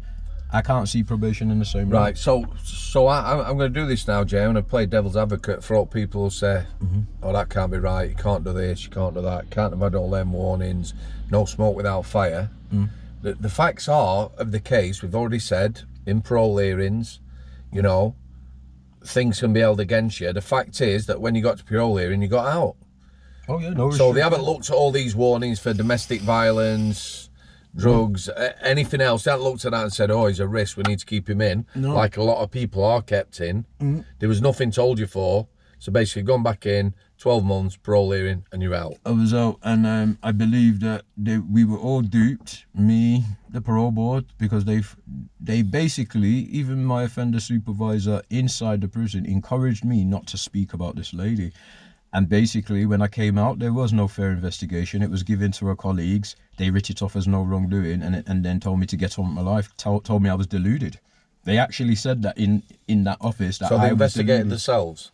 They investigated themselves, and they're still doing that now. And then I've been told to. I tried to report it to the police. The police rang probation. They said, "Oh, he hasn't got no evidence," so they just didn't bother. And I said, "That's not the case." I said, "I have got evidence," and it's just a constant merry-go-round. So where can you go with that now? Well, it was a stage 2 investigation, and that's why I bought them these papers. I don't need to see them, Jay. Because basically her answers, all the evidence that I've been given, someone has given her my emails, and she's tried to answer the questions, admitting that I'm actually so what you're right, saying is that, but with a spin. So whatever evidence you would present, let's just say in a real world, she's there with all her warnings and fabrication and job centre evidence and all this bollocks, and you're here with all yours, then she's got to answer to that. However, it now appears that everything you've got, she's providing answers to. Yes. But I said, well, there's no point saying these things now, because what she's basically doing is all the stuff that they told me I was deluded on, it never happened. Now they're actually working off the evidence I'm giving, which is a crime, because it doesn't add up. And it's crazy. It's a crazy merry-go-round. So the stage that we're at now is I'm getting a lot of animosity off them, and I've tried to say, can't you see the same disputes I had with that was brought to my family life is now being brought between me and the probation, because I'm not going to back down. I didn't do them things. I'm not having that on my file, because I've even had to bring my new partner in, where she almost left me because of the evidence. So I haven't been arrested since 2007, and because of one person's malicious lies, she has put a lot of pain in my life, because now I'm being treated as, I don't know, a predator, basically. And she's actually put that in my files. I'm a predator, and I have not done them things. And that's how I'm being treated. So I don't, I can't, I have to keep fighting, and because you think things will get better once you come under Cheshire probation? It's not about it being better, because them things are still there, and I'm going to still be treated as if I've done it. When can you apply to have your licence crushed? I can apply. For a year mark. Yeah. Does that come after your last release after recall? Yeah. And basically the problem that I've got now, the things that she did all through that period has affected, it's like I haven't seen my kids for ages. There's still lies that are believed by my ex-partner. Like, It was only recently when I obtained my army record that she even believed I'd been in the army, because this lady told her that I hadn't. So it's caused a lot of problems. Here's the thing again, Jay, playing devil's advocate. You back me up on this. I think it's fair to say that during your time on healthcare, this is quite relevant, this, you know. Some of my best mates, you know, you might end up with a best mate after a year of playing rugby with them. Sorry to mention the rugby word. You know, I see him weekends and then maybe once a week we go out. I've seen this lad for 12 months, or it's longer, 18 months. 18 months, every day, all day, unlocked at 7:30, locked up 8:15 every night. Made entries on CNOMIS, prison computer, 2-3 times a week, not just for Jay, everyone on healthcare. They all had histories. If he had a bad visit, I put he had a bad visit. If he had a bad meeting with Chris, he's inside probation, I put that. Ups and downs, everything, complete history. So you obviously get to know the guy. Laura, equally, I felt I knew really well. I spoke to her a lot. She was very supportive. This is a sad thing, supporting someone for 7 years, comes out, you know, you've got a family together, and then it all goes to tits up and stuff like that. I can completely understand. For Laura, it must have been awful. She supported you all that time. She's angry. And then she's getting told things about you. Yeah, she's very angry. You know. She's very angry. And then I tried to say, look, can't you guys see something's weird? I said, every single person who she's made an allegation about, I said, it's all people she has a direct link to. I said, there's no outsiders. Not one person said anything bad except the people. And I don't know, when I got my files as well, she made a very funny comment. She said, when did you get your files? What do you mean? When I got the evidence that she used to lock me up. She said, did you get that paperwork inside? Yeah, you get it. You're supposed to get it within a certain time frame. Mine, it took ages because it was being, I know why. It was being, but one of the things that was it being made creditable? Oh, well, you could call it that. But one of the things I was accused of, straight away, it said that I come out with a lot of he said, she said. So I tried to point out to them, hold on a minute, ain't that what your case is built on? I said, everything here is I did this and that person said it and that person, yeah. And then on top of that, it said that I look at what's written and I manipulate it. I said, hold on a minute. So she's gone throughout my file. And that's what I said, everything that she's done to me, that's what she's saying I do, which I don't understand. I'm a habitual liar. Just crazy. You couldn't make it up, Sam. And now I'm saying, well, the destruction that's being caused, I haven't seen my kids. I had to bring my new partner in. This stuff is being used as fig, even though I'm bringing you credible evidence that there's something horrendous going on. There's no mention of, you know, it's just crazy. Look, the fact is, mate, you wouldn't have got out parole. Oh, they know, because they said there's more to it than meets the eye. They actually helped me obtain some of the evidence that she took off Laura. There was a letter where, let me explain. When I went inside... I've never stopped you explaining. Yeah, well, when I was inside, yep. She tried to say that social services had said that me and Laura couldn't have contact. I found out that was a lie. Then I asked her on a meeting in front of everyone, I said, why can't me and Laura have contact? She said, it's for your rehabilitation. Then she said, she gave me a hug one day because in front of everybody, she had to make her evidence look real. So because she had said that she found drugs even though she didn't, she knows that by law there'd be police involvement. So she hugged me saying that she did me a favour when, you know, not for me, for her. Basically, she put something in place where all my phone calls were being listened to by them. Email, they put a stranglehold on me to get away with it. A very serious strangle. All my emails had to come through her. That was so she could monitor the evidence. So, you know, she was trying to hide what she'd done. She visited Eugene, her ex-client, when I was away. I got told she went to the house to visit Laura to enforce her lies. And she took a letter off her. Now, in the letter, because I knew I was being monitored, I wrote a load of madness, rubbish and that. But in one of the things, to let Laura know...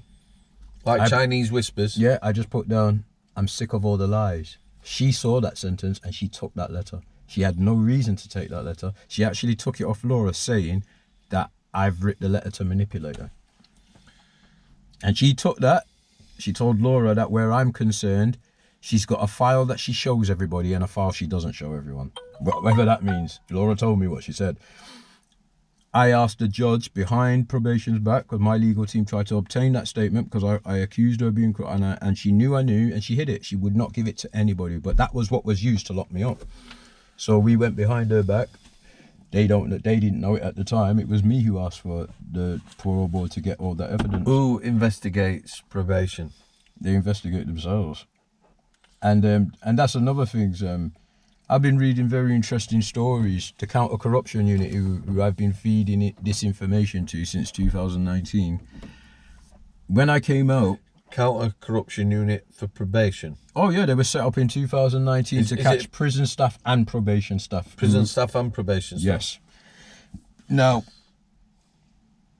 you feel relieved when you see these government incentives. I thought, oh, ain't that mad? I got released in July, and in October 2000, they've set up this counter-corruption unit. They'll give me justice. And you believe in these people, like I've always done. I believed in them. But then I noticed, when it came to the probation officer, and I'm showing them all this corruption, they didn't want to know. They were telling me off my own back to go and report it. But then when I was reporting it, they were telling them I didn't have evidence. But then I started reading all these interesting stories. Prison officers, oh, they go after them. And sorry. No, and in the army, there's a term called laddering. Because army investigates army things like that. Laddering is where you choose what cases you're gonna investigate. Yeah, of course. So basically, that's corruption. So how can, and I'm gonna tell you straight, you can't say this guy's got all this evidence that shows a lie and that something horrendous is going on, but we're not going to investigate this person because they're a probation officer, but we'll go after all the prison officers who are bringing drugs and phones in and send them to prison. Because I've seen many a story, the counter-corruption unit has scored another victory, a prison officer.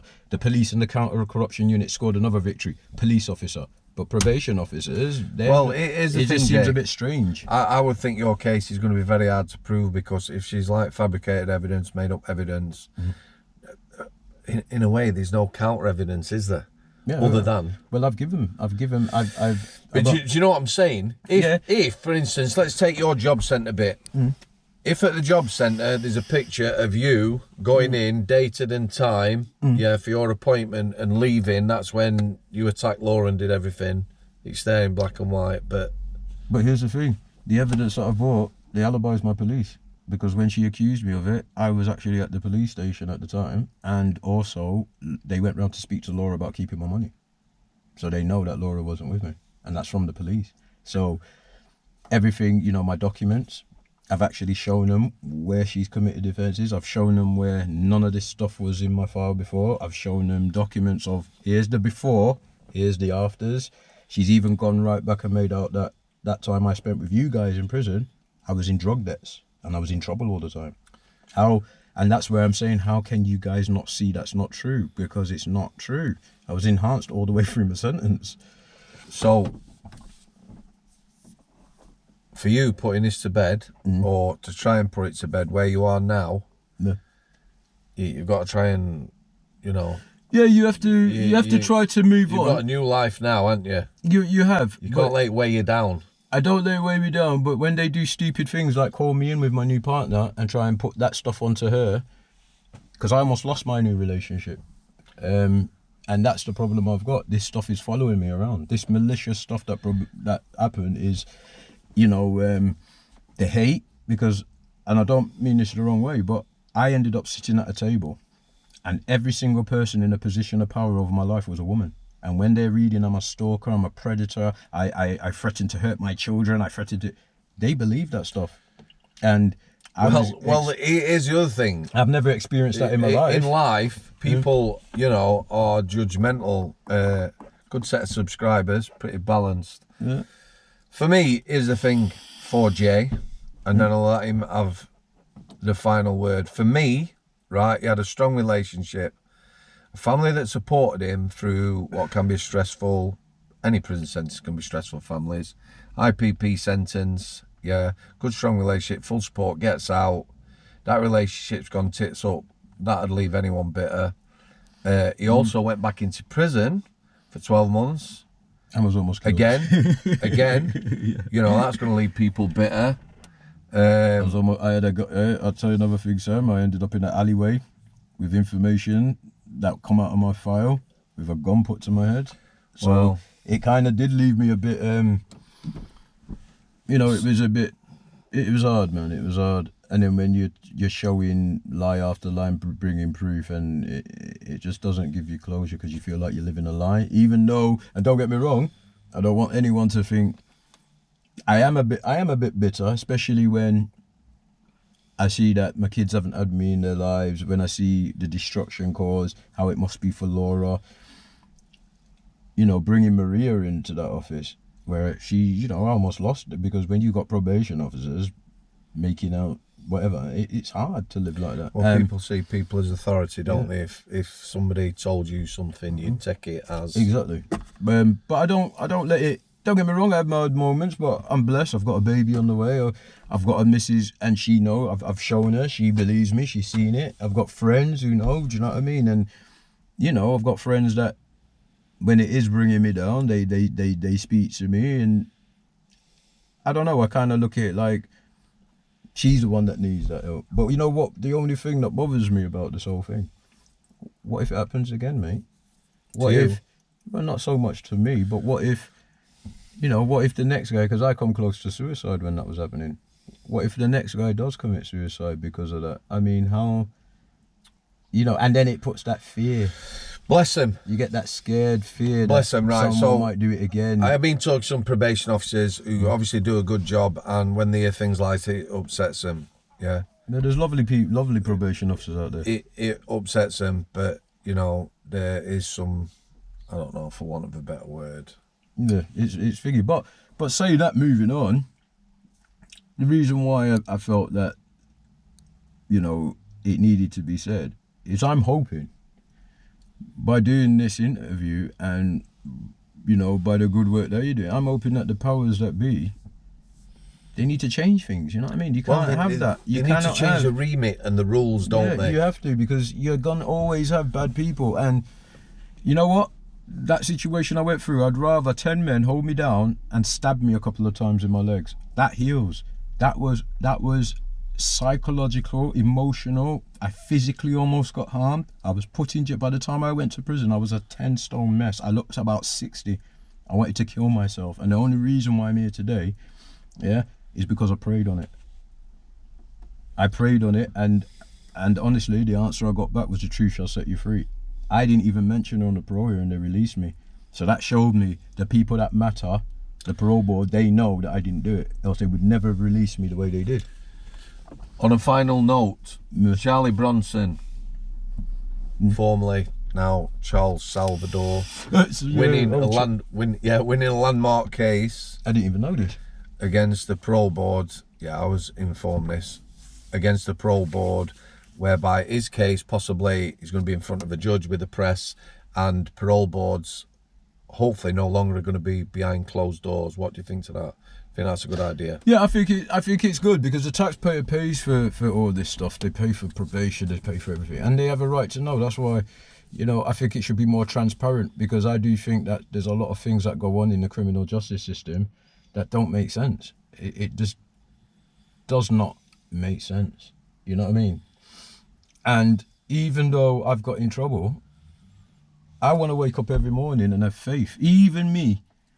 Because that probation service says it all at the end. Service. I am a client. When I went in there, I signed a contract. Yeah? And I just believe that if you give some people power, some people shouldn't have it. There's a lot of fair people out there. I think it should be more like America, because they have to do lie detectors out there. Because of the corruption and because of the amount of power that they wield, they have to do lie detectors. There's a lot more strenuous things to get in. They research people's background. They do psychological evaluations every year to make sure that everybody's on the right path and that their remit is still correct on what they're supposed to be doing. I think the problem in this country, Jay, is they can't get probation officers, they can't get prison officers, they can't get... Or they're going to start struggling to get police officers when it goes tits up. But who do you give power to? I mean, we had this thing recently, Sarah Everard. I couldn't even believe that. I'm not saying that, but to hear that a police officer could work in a job like that all that time, no one not see that something's right, and then one day he just goes out, grabs a woman and kills her. You know, you don't want to hear that. No, it shouldn't put it on all police officers' toes either, those. No, they shouldn't have, because like I said, there's lots of, look, I don't want no one to get it twisted what I'm saying here, because some of the most influential people that have helped me to grow are prison officers, probation officers, speaking to them. I grow through my missus. My missus has given me, and I learned from that. So I don't want anyone to think that me sitting in with Sam in the van and doing a follow-up interview and telling you what happened is a slight at probation or anything, because I've met some, you know, I wouldn't be able to function if it weren't for them, especially coming out of prison after 10 years and being I.P.P. and, you know, I've always been able to go to my probation officer. We've had disputes. You know, look at Chris. Sometimes she'd be sitting there saying to me, Jay, don't you look at it? And I'd be like, kicking, you know what I mean? Because in my head, no, I'm right, you're wrong, you know? And then sometimes, I mean, I'd go back and think about it, and I'd go back and see Chris and say, you know what, Chris, you're just right, okay, I'll try it. Or what. Do you know what I mean? So I don't want no one thinking. So do you think that's a good point to finish, whereby you're saying, yeah, I've met some good prison officers. Yeah, of course I have, yeah. Yeah, some good, yeah, right. Probation. You know, in life, there's good people doing these jobs. My last one that I've just had here, who just retired, Derek. He had a hard job because he had me bitterly angry about what his colleague had done, but at the same time he had to manage my case. And in the end, when he retired, we had a good talk. And I just want everyone to know, I'm not here like some people, I'm not slaughtering, because I'd say for me, with my experience, that would definitely have to come as a 99% of the probation officers I know are all innocent, honest, yeah? But that 1% was that 1% what just happened to me. And I just think that they should be a bit more careful on how they do things, so people don't end up committing suicide. It destroys families, it puts you in danger, but you know, it's not right. That's it. So you're happy with that? I'm happy with that. Right guys, that's Jay. Might have been a bit heavy and in-depth that, but like I say, you know, proper fucked his life up. So there you go. Thanks for coming, Alcide. See you later, guys. Nice speaking to you. Cheers.